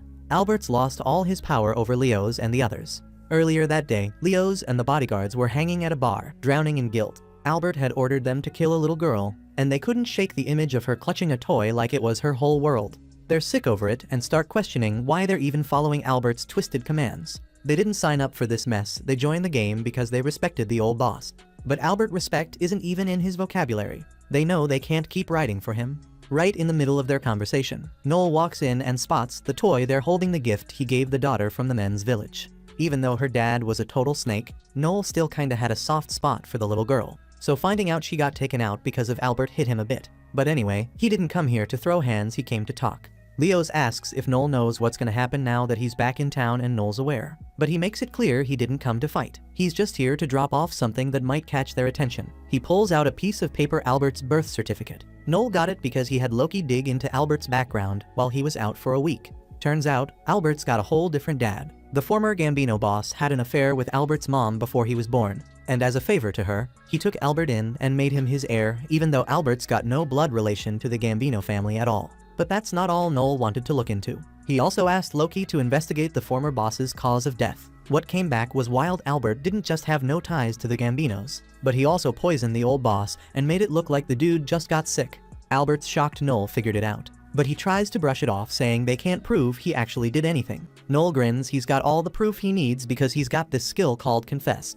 It's a little trick that forces people to spill the beans on their crime, and once Albert confesses, that's all the proof anyone will need. When Albert's forced to admit it, Leos steps up to him and tells him he's not the boss anymore. He's immoral, dumb, and heartless, and there's no way they can keep backing a guy like him. But Leos isn't all the way done yet. The former boss did name Albert as his successor, so Leos is giving him one last shot to redeem himself. Here's the deal. If Albert fights Noel and wins, he gets to keep running the Gambino family. But Leos knows Albert doesn't stand a chance against Noel, so he gives him the option to choose someone else to fight for him. Albert, being a coward, refuses to take part in this trial. But then out of nowhere, Pinocchio walks in. Turns out, Noel invited her to witness the duel. Now Albert's got no choice but to go along with it. Pinocchio's been scheming to get Albert off his back for a minute, so when Noel came up with this plan, Pinocchio was all in, no questions asked. On top of that, if Noel pulls this off, Pinocchio's throwing him 50 million. Albert's calling Pinocchio out, claiming he's the mastermind behind all this, but Pinocchio snaps back, denying it hard. He's had enough of Albert's whining and straight up tells him to stop wasting time and pick someone to fight for him. If Albert drags this out, Pinocchio warns the fallout's gonna hit way harder. Albert finally gives in and agrees to choose a fighter. Pinocchio lays it down if Albert's fighter wins. Albert's back as the head of the Gambino family, no questions asked. On top of that, Pinocchio will let the chaos Albert caused at the secret tavern slide. But Albert better move fast and make his choice or else. Albert takes a quick look around before turning to Koga, picking him to fight. Noel had this move pegged from the jump. Koga might not be the toughest in the room, but because of his oath to Albert, he can't go against him even if he wanted to. Meanwhile, Alma's itching for a rematch to show she's got more skill than Koga, but Noel steps in cocky as ever, saying he's got this covered. Alma tries to talk him out of it, knowing Koga's out of Noel's league, but Noel's too hyped. He tells her to sit back and watch him handle business. When Noel and Koga finally square up, Noel notices Koga's all fired up to fight, even though there's no prize for him if he wins. For Koga, the fight's enough. Plus, he figures if Noel's so confident, he must be packing some kind of trick, and Koga's ready to see what it is. The energy's electric as they charge at each other. Noel leaps into the air, pulling off a move with an ice bullet. Koga manages to counter it, but the blast leaves a massive ice wall around them, locking everyone else out from seeing what's happening. Inside, the fight gets intense. Noel's darting around, staying out of Koga's range, dodging his blade. But once Noel puts some space between them, Koga shifts into a stance that signals he's gearing up to unleash his super damn flash. That skill of Koga's cranks up his attack power 7 times over when he draws his sword. If Noel gets too close, he's risking getting sliced clean in half. But Noel ain't sweating it, he's already set things up to make sure he wins. Out of nowhere, Noel tosses his gun aside, claiming it's out of ammo. He says he'll finish the fight with the biggest dagger he's got. But first, he hits Koga with something unexpected. Can you do the thug shaker? Koga's caught off guard, straight confused, and asks what the hell Noel's talking about. Noel ain't serious, though it's all a setup to catch Koga slipping, and it works. Koga hesitates, thinking Noel's got some secret move waiting for him. That split second of doubt is all Noel needs. Koga finally makes a move slashing at Noel's arm. But that's exactly what Noel wanted. While Koga's sword gets stuck, Noel pulls the blade out of his hands. Koga's stunned, he can't believe Noel would go that far to win. But Koga's not down yet. Losing his sword don't stop him. He shoves Noel back and makes a mad dash to grab the sword before it even touches the ground. Then Koga lets loose a slash so powerful, it blows the ice dome apart and sends Noel flying. Koga thinks it's over and dives in to finish the job, landing what he believes is a killing blow. But instead of cutting Noel, he slices into an ice bullet Noel had tucked in his pocket. The bullet's effects hit instantly, freezing Koga solid like he's been locked in a freezer. Turns out, everything Noel did was to set Koga up for this exact moment. And now that Koga's frozen like he's been inside a meat freezer, Noel leaps up and lands a kick that knocks him out cold. Koga's whole life flashes before him as he goes down. As a kid, nobody ever cared enough to have his back, so he never learned to stand up for himself. Then, as a gladiator, he was forced to fight just to survive. He hated every second of it, but those brutal battles made him strong, even how much power he gained deep inside. He stayed that scared little kid who could never fight for himself. All he's ever known is how to take orders. Noel gets named the winner, and as Koga's laid out on the ground, he can't help but wish he had the kind of strength Noel's got. Despite all the trash Noel talks, he's never let anyone stomp on his freedom or ideals, and Koga respects that. Koga ain't getting back up anytime soon, and with a fight settled, Albert's claim to being the Gambino family leader is officially over. Noel's work here is done, so he calls out to Finocchio, letting him know he's bouncing. He tells them they can handle Albert however they see fit. Before Noel heads out, Leo steps up to show love for his skills in the fight and thanks him for getting rid of Albert. Leo even says that if Noel ever needs a favor, he's got his back. But Noel shuts that down quick. He tells Leo he's done dealing with the Gambino family for good. After that, Noel and Alma head to a nearby building where Alma starts cleaning him up and tending to his wounds. She scolds him for being reckless in the fight, especially with that final kick to Koga's chest. She points out that if Koga had been ready for it, things could have gone south real quick. Noel shrugs it off, saying everything turned out fine, so she shouldn't stress over it. But Alma fires back, reminding him that fighting's her job, and his job is to lead, not dive into dangerous fights himself. Noel gives her a sincere apology and promises to chill out with the risk-taking. Alma softens a bit and tells him he can count on her to handle the combat when it's needed. Right then, Finocchio walks in grinning as he congratulates Noel on a job well done, but he's got something on his mind. Noel, always on point, asks if it's about his payment. He makes it clear he's not about to let anyone play him out of his 50 million. Finocchio laughs it off, saying he wouldn't dare shortchange Noel. This whole setup worked out perfectly for him. He got rid of an incompetent rival without lifting a finger, so Noel earned every cent. But Finocchio has something else to discuss, something private. He asks Alma to step out of the room for a moment so he can talk to Noel one-on-one. Noel tells Alma it's all good, so she steps out of the room. As soon as the door closes, Finocchio drops the small talk and goes straight for it. He wants Noel to join the Luciano family. He's making big promises too, saying he'll treat Noel like royalty. If Noel's into it, Finocchio is even ready to hand him leadership of the Gambino family. Noel can't help but laugh at the idea and reminds Finocchio he's just 16. How's a kid like him supposed to run an entire family? But Finocchio waves that off, saying age doesn't mean a damn thing. The only thing that matters is that Noel's got the guts to pull it off. Noel agrees he's got what it takes but makes it clear he's already turned this offer down before. By now, Finocchio should know Noel's not about to work under anyone. Finocchio gives Noel one last shot to reconsider. Noel doesn't flinch, his answer is the same. That's when Finocchio's tone shifts. He informs Noel that his class isn't a rank punisher, which gives him access to a unique and deadly skill. Suddenly, Noel feels that something's seriously wrong. He looks up, and there it is. Finocchio is literally holding Noel's heart in his hand. Noel checks his chest, and sure enough, no heartbeat. Finocchio, all smug, starts explaining his judgment skill. This ability lets him rip out someone's heart without their consent if they refuse a request from him twice. Even though Noel's heart is out of his chest, he's still alive, thanks to the skill's spatial link. But here's the catch: if Finocchio steps more than 4 meters away or crushes the heart, it's game over for Noel. Finocchio tells Noel straight up he's too dangerous to leave unchecked. Sooner or later, Noel's gonna become a problem for the Luciano family. Noel asks if this means Finocchio's planning to take him out now before he can grow into a threat. Finocchio doesn't even deny it.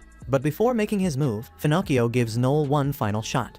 He asks him again to join the Luciano family. Noel bursts out laughing, defiant as ever, and says there's no way in hell he's ever gonna say yes. He gets up mad as hell, but Finocchio calmly tells him there's no point in trying to fight because Noel's heart isn't going back into his chest unless Finocchio decides to undo the skill. But Noel isn't about to back down. He keeps stepping closer, locking eyes with Finocchio, and declares that he will become the greatest seeker the world's ever seen, so great that the Luciano family won't even be able to touch him. With that kind of fire, Finocchio's not wrong when he says the best move might just be to kill Noel now. Noel dares him to do it, but throws in a reminder. If Finocchio kills him, he's admitting he's nothing but a coward. A guy too scared to face Noel once he's strong, so he'd rather take him out while he's weak. Whether Finocchio pulls the trigger or not, Noel makes one thing crystal clear: he bows to no one. And here's the kicker though: Finocchio is literally holding Noel's heart in his hand. Noel's got him by the throat with fear. Finocchio switches up real quick, laughing it off like he was only joking about killing him. He puts Noel's heart back in his bag, throws out a half-hearted apology for the misunderstanding, and turns to leave. But before he steps out, he looks back and says, "You better back up all that big talk, kid. If you're gonna make it to the top, you'd better mean it." With that, Finocchio's out. As he's heading out the door, he locks eyes with Alma, who looks like she's one breath away from tearing him apart after the stunt he just pulled. But she doesn't move. But one day she's gonna rip those nails. So Finocchio keeps it moving, heading back to his carriage, where Albert's waiting. The moment Albert sees him, he starts begging for his life, tears and snot everywhere. Finocchio's disgusted, honestly. It's pathetic. But then an idea hits him and he smirks. He tells Albert he's not gonna kill him. But then he leans in close and asks, "Ever seen the Texas Chainsaw Massacre movie?" The look on Albert's face says it all: he's in for something worse than death. The next day, Noel meets up with Koga and casually shows him the contract of subordination that makes Koga his slave. Koga assumes Noel's about to claim him as his master, but Noel shuts that down quick. He's got no use for a slave like Koga. Sure, Koga's got some strength, but when you stack him up against the top seekers out there, he's still way out of his league. And Noel, he's aiming for the top spot in the seeker world. He doesn't have time to babysit someone still finding their way. He needs someone fierce, someone who's ready to tear through anything in his path. Noel hands Koga the contract and tells him he's free now. He can do whatever he wants, no strings attached. But Koga's spent his whole life being controlled by others, so when freedom lands in his lap, he's not sure how to handle it. There's one thing he's sure of though, he wants to stay by Noel's side and see him achieve his dream. And if Noel needs a wolf by his side, then that's exactly what Koga will become. He asks Noel to let him join Blue Beyond, and Noel agrees without hesitation. Soon after, the team heads out on their first mission. Their synergy is almost flawless. Noel leads the way, giving orders and offering support. Koga carves through enemies, while Alma clears the field to make room for him to strike. Everything's running smooth until Koga tries to take down the monster general, and Alma swoops in and finishes the job first. That sets them off, and they start arguing over it. Noel steps in and shutting it down. He reminds them they're on the same team and need to work together. He tells Alma to focus and stop causing problems during fights. Then he turns to Koga, pointing out there's no scoreboard here, it's about winning, not keeping count of who gets the kills. Despite the hiccup, their first mission as a team is a big success. Noel tells them that as soon as they return to Atria, he's registering them as an official clan. Being a clan means they'll be recognized by the state. No more middlemen, no commission fees, just direct access to quests and opportunities. As he talks about the future, Koga notices something on Noel's arm and points it out. Alma sees it too, it's the B rank mark. She makes a comment about wishing it had shown up somewhere more noticeable, but Noel doesn't care. For him, this is proof that he's getting closer to his damn goal of becoming the strongest seeker in the world. The story shifts back in time, and we see Noel running the show, giving his maids directions on how to keep the business running smoother. Then this old man walks in and introduces himself as Harold Jenkins, the guild supervisor. Noel pours the man some wine and Harold takes a sip. He's feeling it, says the wine's good, and guesses Noel's winery must be doing all right. Noel shrugs it off, saying things are okay. He's getting by thanks to his granddad's inheritance and the crew his granddad left behind. Harold's watching Noel and figures he's got a natural gift for leading people. But Noel waves that off too. He says he's not doing anything big and plans to step back soon, letting the servants take over the business. Then Noel flips the vibe, gets serious, and straight up asks Harold what he wants. He reminds him he already told the guild everything about the disaster that hit his town. Harold pulls out a photo of some abyssal beast and says, "This here is the same lord that showed up in your town." Noel doesn't look shocked. He's been knowing the beast's still out there because when his granddad died, two things went missing: the lord's body and his granddad's battle axe. Noel asks Harold if the beast has been taken care of, but Harold drops the bad news. A crew called Night Rage went after it and got wiped out. By the time they sent the Supreme Dragon Clan, the lord had already dipped back into the void. Noel's surprised to hear that, and Harold explains what folks believe. These beasts normally attack out of raw instinct, but this one it might have shown up on purpose. Harold points out that this is the same lord that took down Overdeath, and its recent moves could have leveled it up into a new variant. Noel puts 2 and 2 together, realizing this beast might be as powerful as the 10 Dark Lords chilling at Abyssal Depth 13, and he remembers each of those lords had enough juice to wipe out their entire world. Harold then drops some history. The last time a variant showed up was 40 years ago. That was Cocytus, the silverfish.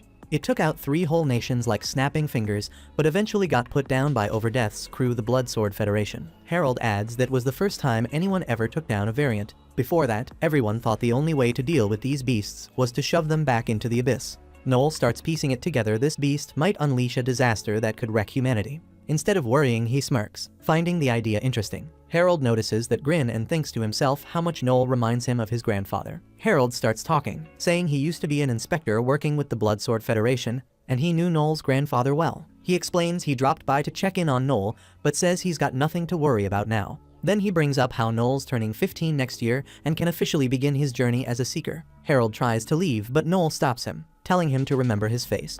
Noel declares he's gonna be the strongest seeker ever. Now back in the present, we find Blue Beyond hanging out in a room, waiting for an inspector to check their clan application. Noel tells Koga to stay calm and answer the questions straight, but Koga's sweating bullets, wondering what'll happen if he ticks the inspector off.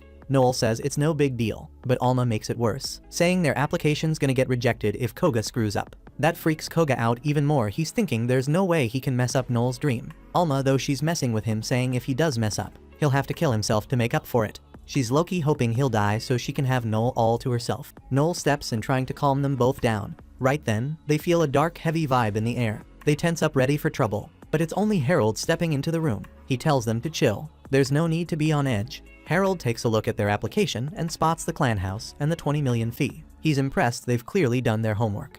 Noel pipes up, saying he and Alma are planning to rank up once the clan is official. Harold notices their clan's name doesn't match their party's name. Noel tells him he's planning to switch up the party name as soon as they lock in the clan. Then Harold drops the hammer. He rejects their application. Meanwhile, elsewhere, the Vice Clan Master of Supreme Dragon, a Regalia clan with a 1-star rank, has soloed a Depth 12 Abyssal Beast. His name Zeke Feinstein, the Innocent Blade.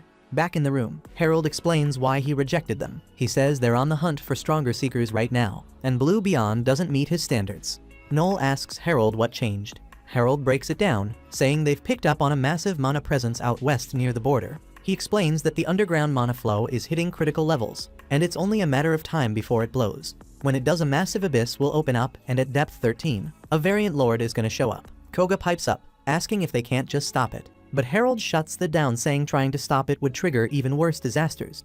Alma then asks if it's possible to defeat the variant. Harold says they managed to take down Cocytus before, and that's why the Empire is thriving now. But he's real about it. The fight this time will need a huge coalition, with the best seekers on the front lines. Even though they're all strong, Harold admits that after seeing a variant up close, he's not sure they'll win even with all that power. Then Harold makes it clear they can't share any of this with anyone. And once again, he rejects their application, saying the guild doesn't have the resources to train rookies like them. Noel takes the rejection in stride and heads out, his determination reminding Harold of Overdeath, Noel's grandfather. The scene switches to the town, where Koga asks Noel if he's giving up on forming a clan. Noel scoffs, calling Koga stupid, and says this is their chance to make a big move. In a quiet, abandoned alley, Noel explains that while a variant could wipe out humanity, it's also a huge blessing. He reminds them how defeating Cocytus raised the Empire's standard of living overnight.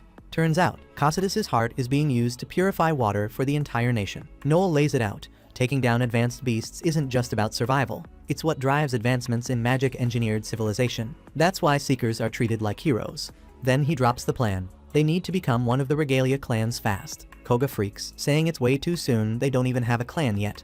Alma remembers Noel saying earlier that they'd join the Regalia in a year. But Noel, he's speeding things up. He says they're gonna do it in half a year. He tells them they'll gain enough experience in the next few months to stand out as a clan. Ideally, they'll even get called to fight a variant within the year. If they take down that beast, their names will be legendary, etched into history as some of the strongest seekers ever. That's why there's no time to waste. Noel figures they need to stack up skills and knowledge before they even form their clan if they want a shot at joining the Regalia. While thinking it over, Noel hears a newspaper vendor yelling about Zeke taking out a Depth 12 Lord. That gives him an idea. He realizes they need a spectacle, something big and dramatic to grab the public's attention and give people a story they won't forget. He tells his crew he'll cook up a plan. Next, we see Noel ranking up and picking a subclass strategist. A gnome helps him through the process. Afterward, Noel breaks down what being a strategist means: boosted brainpower, the ability to analyze fights in real time, and making snap calls based on predictions. Later, Noel's walking through town and spots Zeke surrounded by a group of women, all trying to get him to grab some white coffee with them. Zeke notices Noel walks over and surprisingly knows who he is. Noel puts on the nice guy act, greeting Zeke politely. He casually drops some knowledge about the city's top seekers, saying there are 3 X ranks around. First is Victor Crosser, the beginning one and master of Supreme Dragon. Then there's Leo Eden, the King Slayer and master of Pandemonium. And finally, there's Zeke Feinstein, the Innocent Blade. Zeke recognizes Noel as Overdeath's grandson, and even remembers hearing about him taking down the Gambinos. Noel tries to play dumb, denying it was him, but Zeke isn't buying it. He says the Gambinos got overthrown right after Noel had a run-in with their boss.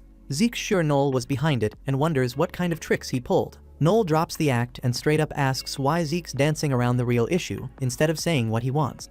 Zeke admits he's trying to recruit Noel for his clan. Noel shuts him down instantly. He's got no interest in working under anyone. Zeke, unfazed, says he's the type of guy who'll do whatever it takes to get what he wants. That's when Noel realizes Zeke's not afraid to use force. Smirking, Noel challenges him, telling him to show what he's got. He says if Zeke wants him to follow orders, he'll have to prove he's the strongest first. He's talking about how there are 3 X rank seekers in the city right now, but Victor's getting up there in age, so that leaves 2. He's trying to figure out which of the 2 is the top dog, and Zeke catches on Noel wants him to step up and prove he's stronger than Leo. Noel's looking to bring him in, but Zeke's thinking an all-out fight between him and Leo would end with one of them 6 feet under. He straight up tells Noel that he's shady. Noel brushes it off and dips. And some guys roll through, and one of them spots Zeke. calling him out as the second toughest seeker in the whole city. That hits Zeke's nerve. He's pissed and presses the guy, asking why he'd say something like that. The guy explains, well, Leo's taken down more lords solo than you have. Zeke snaps and sends the guy flying. Noel, watching from the sidelines, picks up on it. Being called second best is Zeke's weak spot. Noel decides he'd better form a clan fast before Zeke causes any more drama. Meanwhile, Alma's training with Lisha. Lisha wipes the floor with her. Afterward, she tells Alma, you're not cut out for backline work. You get too fired up and don't even notice when you're in range for an attack. She breaks it down. Being a backliner means keeping the battlefield in check and staying aware of everything. She says Noel's a prime example of that. Alma starts thinking maybe she's better off being an assassin instead. Lisha agrees but reassures her, saying that while party balance is important, Noel knows how to use her strengths no matter what. That's when Ophelia, another elf, shows up. She's hyped to see Lisha, and they hug it out since it's been a minute. Ophelia notices Alma and asks if she's the new recruit. Lisha smiles and says, no, this is my best friend. She just joined as a seeker, so I'm showing her the ropes. Lisha then introduces Ophelia, mentioning she's with a party called the Winged Knights and that they're both from the same village. Ophelia's whole crew rolls up next. She introduces them one by one. Vaslav, the summoner, Kain, the lancer, and their leader Leon Frederick. Ophelia turns to Alma and says she's welcome to hit them up if she ever needs anything. Alma thanks her, but Ophelia brushes it off, saying it's what fellow seekers are supposed to do, especially with some shady folks trying to throw their weight around. She starts dropping tea about Noel, calling him out as the leader of Blue Beyond and warning Alma to steer clear of him. According to Ophelia, he sold his own crew as slaves and made deals with the mob.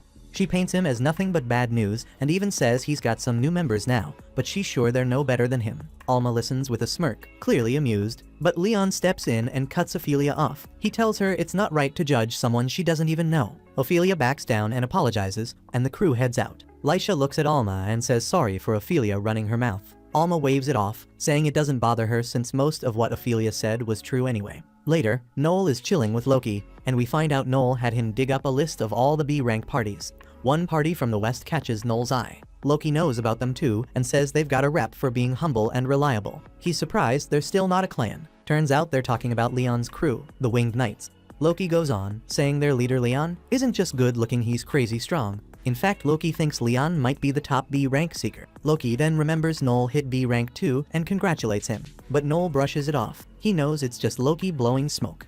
Noel shifts gears, deciding to use Leon as a stepping stone. He figures everyone's got a weak spot, and he's dead set on finding Leon's. He mutters to himself about how once you crack someone at their weak point, they start falling apart. Loki notices the nasty look on Noel's face and calls him out for it. But Noel shrugs, saying he'll do whatever it takes to claw his way to the top. First up, Noel's got recruiting on his mind. He heads straight to the prison to meet Hugo Capelia. Hugo gets pulled out of his cell and brought to a spot where he can talk with Noel. The moment Hugo walks in, Noel clocks the fact that the man's looking way thinner than the last time he saw him. It hits him hard. If Hugo keeps dodging the food here, he's gonna waste away. And that's the last thing Noel's trying to let happen. Noel's been eyeing Hugo for a while now. Hugo's not just anyone, he's an elite puppeteer, one of the best to ever do it. The problem is, he's sitting on death row accused of some nasty crime. Back when he was free though, the dude was a legend. Puppeteers aren't your average fighters. They mix creativity and combat, using puppets to adapt to any fight. Hugo's name carried weight in the Seeker world, but he was a lone hero, never rolling with a crew. At one point, he stepped away from the Seeker life to focus on crafting puppets full-time. He was good too, real good, but then everything went south when he got locked up. Hugo tells Noel it's a waste of time trying to recruit him. What's the point? I'm as good as dead. But Noel's not hearing it. He's got a plan to spring Hugo, and to prove it, he snaps his fingers and calls for tea from a nearby guard. What's wild is, the guard doesn't hesitate and follows through. At first, Hugo thinks Noel must have slid the guard some cash. But Noel sets him straight, he's got dirt on them. Blackmail's the name of the game, and with it, Noel's pulling all the strings right now. He makes it clear, he's dead serious about getting Hugo out of this joint. Hugo wants his freedom back, but teaming up with Noel, that's a whole other thing. Hugo's got no love for Seekers. In his eyes, they're a bunch of reckless liars, always faking their strength. And Noel, he's worse cold, ruthless. The kind of guy who'd snatch your fries without thinking twice and do whatever it takes to hit his goal. Noel takes that jab as a win, smirks, and stands up to leave. But before heading out, he makes one thing clear. He's not giving up until Hugo's rolling with his crew. Later, Noel links up with Alma and Koga at the Rock Hard Tavern. It's their new meetup spot from now on. Koga's hesitant, though this joint's only for B-rank seekers.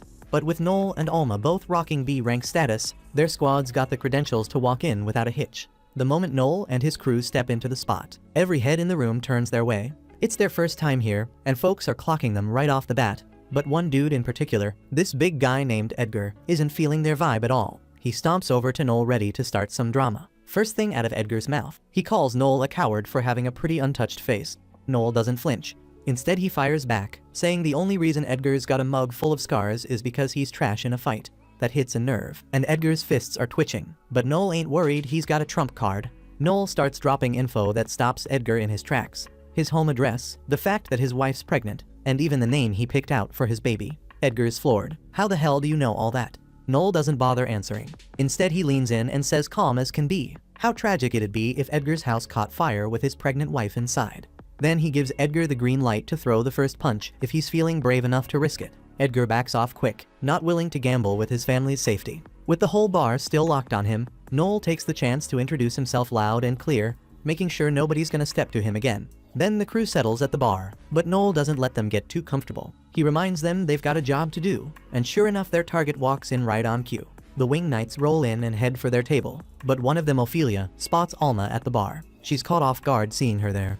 Noel uses his telepathic talker skill to ask Alma what's up, and Alma breaks it down she met Ophelia once during training. They're not friends or anything, but they crossed paths. Alma also drops a warning. Ophelia can't stand Noel, and that's music to his ears. Makes stirring the pot way easier. Noel doesn't waste a second. He steps up, introduces himself as Noel Stalin, and as soon as the name leaves his mouth, Ophelia's smile vanishes. Her face twists in rage, and she starts yelling about how he sold his own party members as slaves. Noel stays cool, saying he doesn't regret a thing and wouldn't hesitate to do it all over again if it meant achieving his goals. That's the last straw for Ophelia. She lunges at him. But before she can even get close, Koga steps in, grabs her wrist, and calmly warns her. If she wants to get to Noel, she's gonna have to go through him first. And if it comes to that, he's more than ready to draw his blade.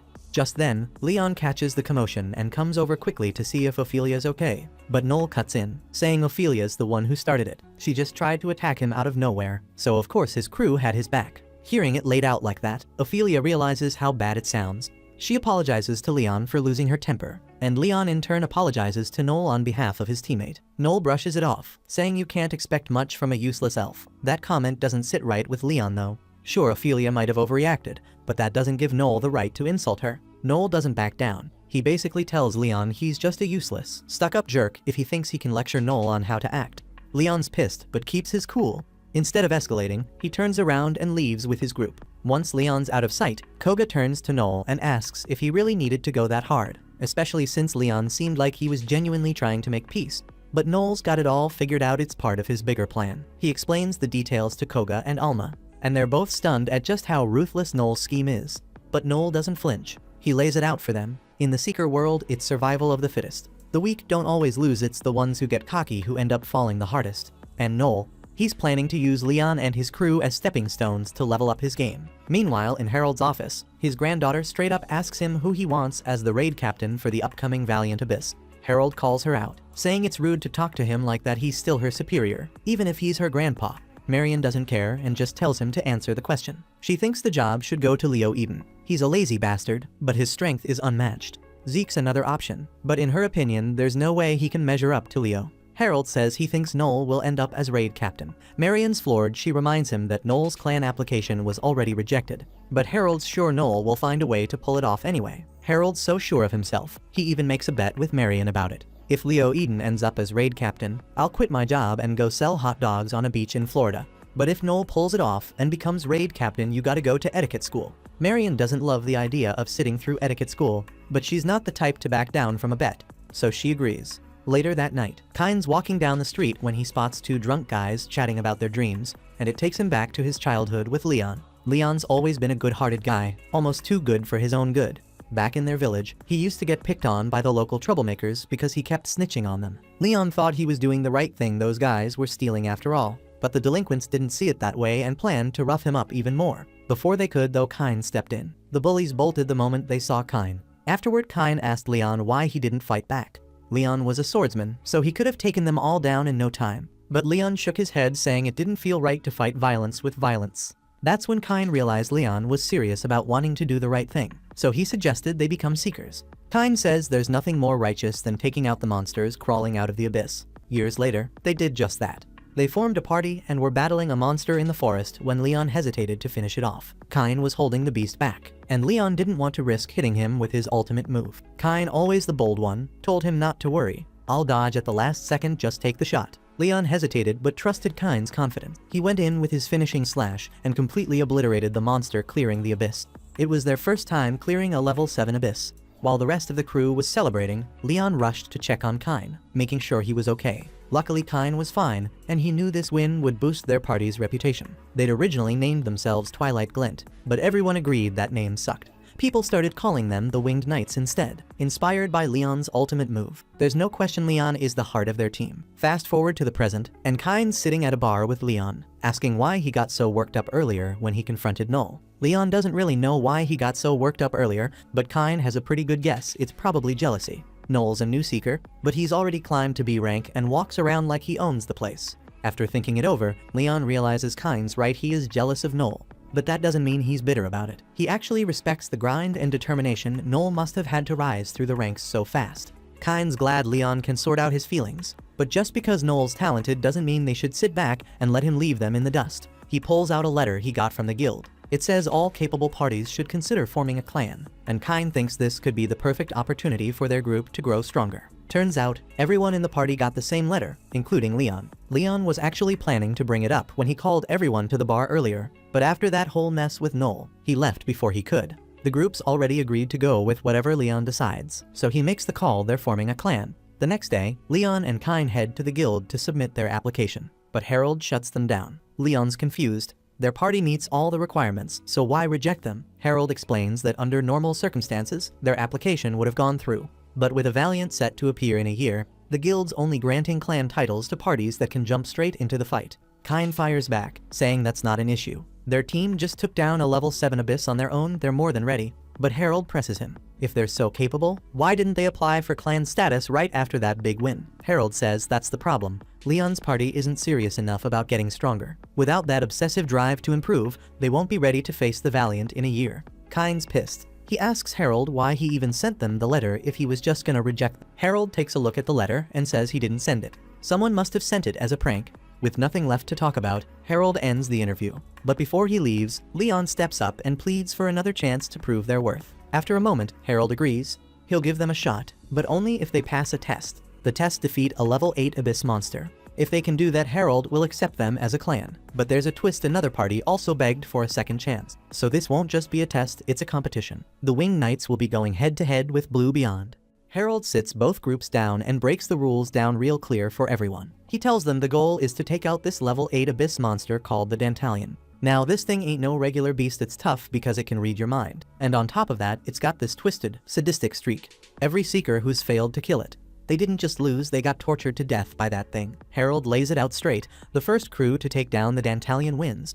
But to keep things tight and avoid anyone twisting the rules, someone asks if that means they can mess with the other team. That's when Leon steps in, saying his squad's got a hard rule: no killing people. Harold calms him down, explaining murder's off limits since the guild forbids it. Still, Harold makes it clear you can mess with the other team. If it gives you an edge, just don't cross the line where someone ends up dead. You've got to make sure the other crew can walk away from the fight no matter what.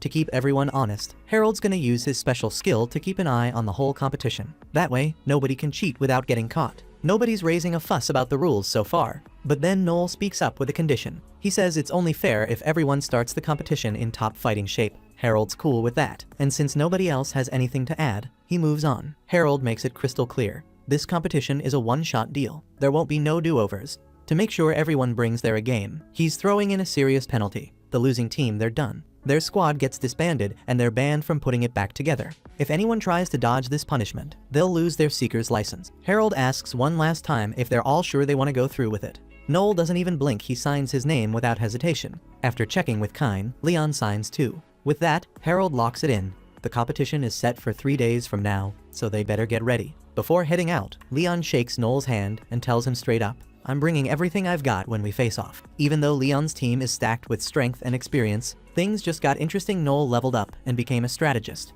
With his sharper thinking, he's already picturing Leon losing miserably. The big day rolls around, and Harold steps up to welcome both squads, laying down the rules one last time. The challenge is simple. Dive into the abyss and take down a Dantalion. First team to pull it off wins, starting on Harold's signal. Once it kicks off, Leon's ready to roll. But then he notices something bizarre. Noel's squad just plops down and starts having a picnic. Confused, Leon demands to know what's going on. Noel calmly replies, "We're having lunch. You guys can make the first move." Leon's head is about to explode. He starts yelling at Noel to take things seriously. But Kyne steps in, telling Leon to chill, it's not worth wasting energy on him. So the Winged Knights head into the abyss. That's when Ophelia's sharp ears pick up a swarm of monsters closing in, and she warns the group to get ready. But before the fight begins, Vaslav speaks up with something to share. He tells Leon that before the competition, Noel pulled him aside and tried to get him to betray the team. Vaslav shut him down, of course, but he's bringing it up now, just in case Noel approached anyone else. Turns out Noel did. Both Kyne and Ophelia admit he came to them too. Leon's stunned. Noel tried to flip everyone in the squad except him, but the team quickly reassures him they'd never turn on him. They laugh it off, saying Noel's talk about freedom didn't even make sense. They figure he was just planting seeds of doubt to mess with their heads. Thankfully, they cleared up any confusion fast, because the horde of monsters is on them now. No more talking, it's time to throw down. Meanwhile, back outside the abyss, Noel's crew is still chilling, enjoying their picnic like they don't have a care in the world. Harold, watching from the sidelines, has a lot on his mind. Earlier, he admitted to Noel that he was impressed by how he tricked the Winged Knights into playing right into his hands. But Harold made one thing clear: he couldn't overlook the fact that Noel forged official guild letters to pull it off. Noel straight up asks Harold if he plans to disqualify him for what he did. Harold thinks about it, but decides to let it slide. Then he looks at Noel and asks if he really thinks he can win. Noel doesn't hesitate, he's 100% confident. Winning is what his grandpa always taught him to do. But in the present, Koga's starting to get uneasy. He points out that they might be wasting too much time here, and there's a real chance the Winged Knights could actually take down the Dantalion. Noel isn't worried though. He reminds Koga that this is all part of the plan. The Winged Knights are no joke, they're a powerhouse squad. Noel knows they've got to play this smart, especially with Leon in the mix. Leon's not just a great leader, he's strong, sharp, and makes clutch decisions. And then there's his unique Angel Wings ability. When Leon activates it, his mana flow cranks up, letting him fire off skills with zero cooldown. It's like he's got a gift straight from the heavens. But sometimes even great talent can become a weight. Noel tells Koga and Alma to relax, he's sure they'll come out on top, because he's already planted seeds of doubt that are going to tear the Winged Knights apart. He made sure everyone but Leon knows what's coming. Leon, the guy they all trust, is going to end up betraying them. Before the match, Noel had a little chat with Kyne at the bar. As soon as Kyne spotted him, his mood shifted to full-on hostility. But Noel calmly reminded him about the no interference rule. The deal was simple: all participants had to show up in perfect fighting shape. So technically, Noel talking to him like this wasn't breaking any rules. But if Kyne tried to throw hands, that would have been a violation. With that out of the way, Noel cut to the chase. He asked Kyne to betray Leon. Kyne couldn't help but laugh hard. He couldn't believe Noel thought it would be that easy to flip him. Still, curiosity got the better of him, and Kyne asked what he'd get in return. Noel's answer was simple: freedom from Leon. That stopped Kyne's laughter dead in its tracks. Seeing he had Kyne's attention, Noel kept going. He pointed out how unbalanced the Winged Knights are. Almost all their strength comes from Leon. Even if they formed a clan, they'd never keep up with him, no matter how hard they worked. Leon's raw talent would always leave them in the dust. Kyne admits that Noel's got a point about Leon being the strongest in the crew, but he's still all in to support Leon because they're like brothers, sworn loyalty and all that. But as Kyne was heading out of the bar, Noel dropped one last warning. If Kyne didn't betray Leon, Leon was going to betray him first. Back in the present, the squad is throwing down with the Dantalion. They've already wiped out all the smaller monsters, but this thing can read minds, so making progress is tough. Vaslav tries to catch it off guard with a fire spell, but the Dantalion dodges it easily. Sneak attacks won't work when it knows your every move. The only one who can keep up is Leon, thanks to his Angel Wings skill making him fast enough to fight the Dantalion on even ground. Then the Dantalion leaps into the air with a handful of rocks. Leon sees what's coming and yells out a warning right before the monster unleashes a hailstorm of stone. Outside the abyss, Koga can hear the chaos inside and asks Noel if they're really just gonna sit back and do nothing. Noel stays calm and tells him they're waiting until the Winged Knights are pushed to their limit before stepping in. After the hailstorm, most of the Winged Knights are still holding it together, but Ophelia's been taken down, lost an arm from those rocks. The Dantalion starts celebrating when it sees it managed to seriously mess someone up. But Leon's not letting Ophelia go out like that. He orders the rest to retreat with her while he holds the monster off. Leon throws up his holy shield to keep the Dantalion busy. The monster mocks him, calling Leon a strong toy while saying the others are too weak to win. Leon doesn't argue, admits they're not strong enough right now, but he's a seeker who never gives up. Even if they can't win today, he's gonna keep fighting. He uses his invincible skill to blind the Dantalion for a second and makes a break for it, catching up to the rest of the squad. Hidden behind a barrier, Vaslov gets to work with healing magic to reattach Ophelia's arm. Thankfully, she starts feeling it again, but she still can't move it much, so using her bow is off the table for now. Ophelia apologizes to Leon for being such a burden, but Leon quickly shuts her down, telling her there's no need to worry about that. Still, as much as it pains him to say it, he starts to admit they might need to give up on defeating the Dantalion. Before he can finish, Kyne cuts him off. He's got a plan. He'll act as a decoy to draw out the Dantalion, and once he does, Leon can hit it with his ultimate slash attack. Leon immediately says no. That attack will burn through the last of his mana, and since it's an area of effect move, there's a high chance he'll hit the rest of the squad too. But Kyne reminds him this is exactly how they took down that level 7 monster before, and right now it's their only shot. Vaslov's concealment spell is keeping them hidden for now, but attacking from inside the barrier will shatter the spell. A sneak attack from here isn't on the table. Kyne says he'll try to lure the Dantalion as far away as possible to keep everyone safe, and he's not planning on dying either. He swears he'll dodge at the last second, just like before. Kyne's confident, telling Leon everything will be fine, but Leon shakes his head. That plan won't work. The Dantalion can read minds. It'll figure out that Kyne's just a decoy the second he moves. Frustrated, Kyne asks Leon what he wants to do then. If they retreat now, they lose the competition, and their party gets disbanded.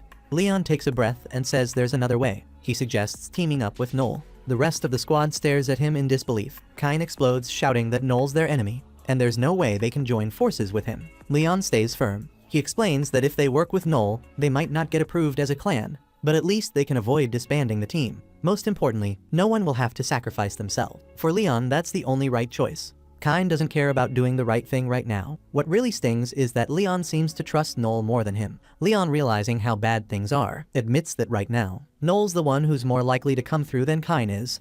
That hits Kyne like a ton of bricks. He walks up to Leon and stabs him in the gut. He admits he's been jealous of Leon's talent this whole time, but he still thought of him like a brother, so he stuck by him. Kyne says he would have given his life for Leon because he thought Leon trusted him, but now he just wants out.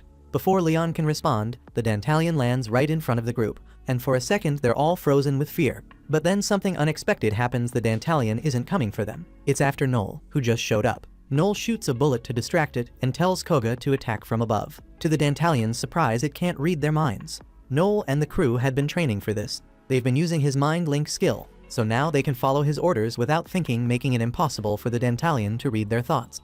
And as for Noel, with his sharp strategist mind, he's thinking so fast the Dantalion can't keep up. The Dantalion starts getting a massive headache from trying to read Noel's mind, and in desperation, it rips out its third eye to stop hearing Noel's thoughts. But that's exactly what Noel was waiting for. Now he can give the signal for Alma to finish the Dantalion off. Alma fires up her acceleration move and dashes in, acting as if she's about to land a blow. But that's a setup, a fake out to bait the Dantalion. As it gears up to counter her, Alma flips the script and pops off her next skill, phasing clean through its hand.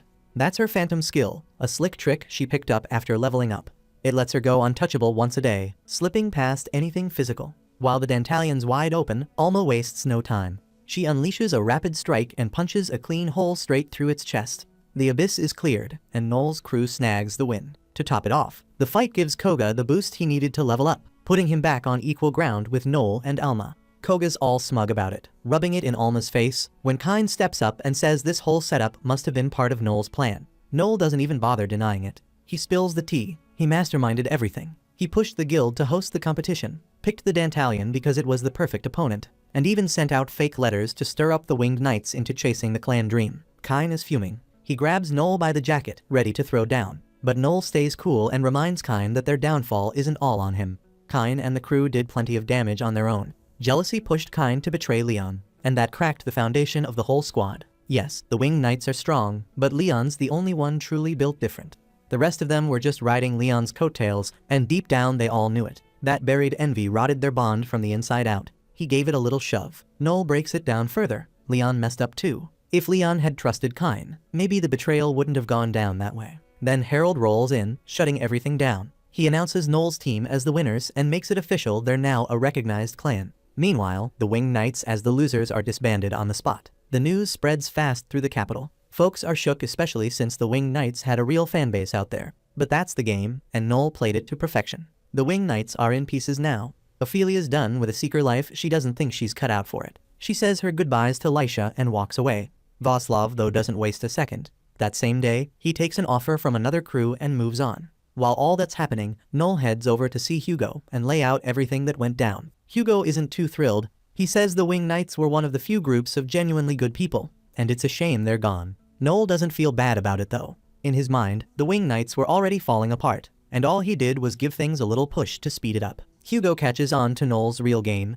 He figures out Noel was after something more, but he's stumped about how crushing the Wing Knights is supposed to convince Leon to join him. Noel's got it all mapped out though. He tells Hugo not to sweat it, he's got a plan to get Leon on his team. Once Leon's on board, Noel says he'll come back for Hugo too. After dropping that bomb, Noel walks out of the prison. Elsewhere in the city, Kyne is busy drowning his guilt in booze, trying to kill his liver one drink at a time. He asks the bartender for another round, but the bartender cuts him off. He's worried Kyne's spiraling too far. The bartender knows what went down, but he reminds Kyne that he's still young and can start fresh with another crew. Kyne shakes his head, he can't see a way forward. Thinking back, if Leon had gone with Kyne's plan, it would have been a death sentence. Leon's choice back then was the only way to protect the group, and Kyne stabbed him for it. Kyne's stuck in his guilt. He can't forgive himself, and even the bartender doesn't sugarcoat it. He tells Kyne straight up he messed up. But wrecking himself with booze isn't fixing anything. The bartender tells him there's something bigger he needs to handle, he's got to set Leon free. Kyne's confused at first, but the bartender explains. Leon's probably carrying the weight of what happened, blaming himself, and stuck in the past. If Kyne really cares about Leon, he needs to go to him, clear the air, and let him know the truth. Meanwhile, in a dark alley, Leon's cornered by Edgar and a couple of his crew. Edgar saw the news about the Wing Knights and couldn't pass up the chance to kick Leon when he's already down. Edgar's been holding a grudge against Leon for ages. He can't stand how Leon always had a spotless rep and everybody loved him, while Edgar's been treated like trash. And to be real, that's mostly because Edgar is trash. Now that Leon's crew is gone and he's got no fight left in him, Edgar figures it's the perfect time to take him down. But before Edgar can make his move, Noel and his squad roll up and wipe out Edgar's backup in no time. Edgar's yelling, asking what Noel's even doing here. Noel plays it cool, saying he's just out for a walk.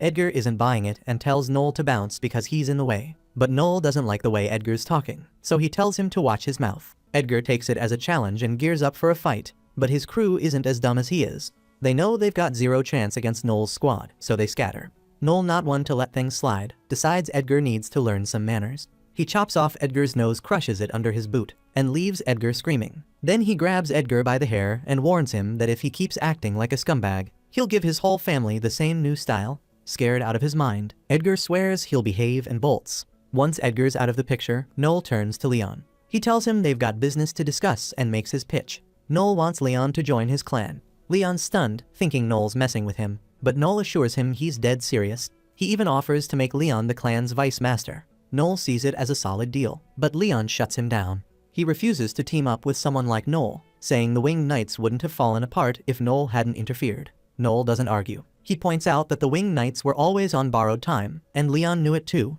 Leon only stood so tall because of his team's loyalty and hard work, but no matter how much effort they put in, they could never match Leon's natural talent. Eventually, that gap in skill was bound to stir up jealousy and break them apart. Leon admits Noel has a point, but he still can't bring himself to join. Doing that would mean letting go of everything the Winged Knights stood for, and he's not ready to do that. Noel asks Leon if he's really planning to quit over this. He tells him straight if Leon walks away now, the glory of the Winged Knights is dead and gone.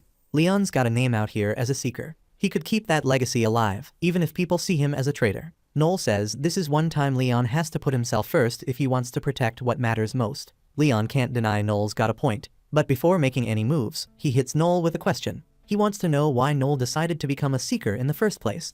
Noel doesn't hesitate. He says his goal is to become the greatest seeker of all time, no debate, and he'll do whatever it takes to get there. Noel's conviction hits Leon hard, enough to convince him to team up.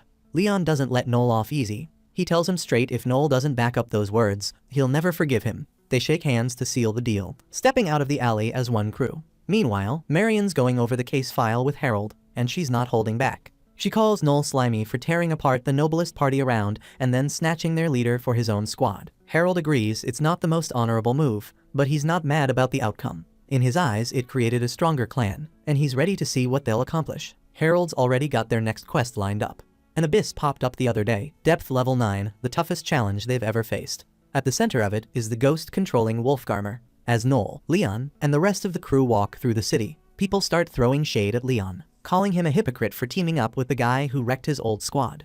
Noel tells him to let it roll off his back. He says once Leon proves himself, those same people won't have the guts to talk trash anymore. Before they can move on, someone yells Noel's name from behind. It's Kine, and he's heated. He blames Noel for everything and says he's going to kill him. Leon steps in between them, trying to calm Kine down. He tells Kine that taking Noel out won't fix anything, but Kine's not hearing it. He calls Leon a traitor and says if Leon's so determined to protect Noel, then Kine will take him down first. Kine leaps at Leon, forcing him to defend himself, and the tension explodes right there in the street. As Leon moves to counter Kine, he catches the smirk on Kine's face and realizes what's going on. Kine's pulling this stunt on purpose, trying to boost Leon's image. Leon keeps it cool, knocks Kine out as gently as possible, and lays him on the ground. The crowd starts buzzing, hyping up Leon for his strength and skill, praising how he handled it without even unsheathing his sword.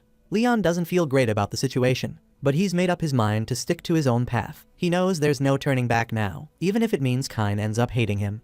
As he walks away, though, he hears Kine quietly wishing him good luck. Leon wants to turn around and settle things with Kine properly, but Noel stops him. He tells Leon to keep moving.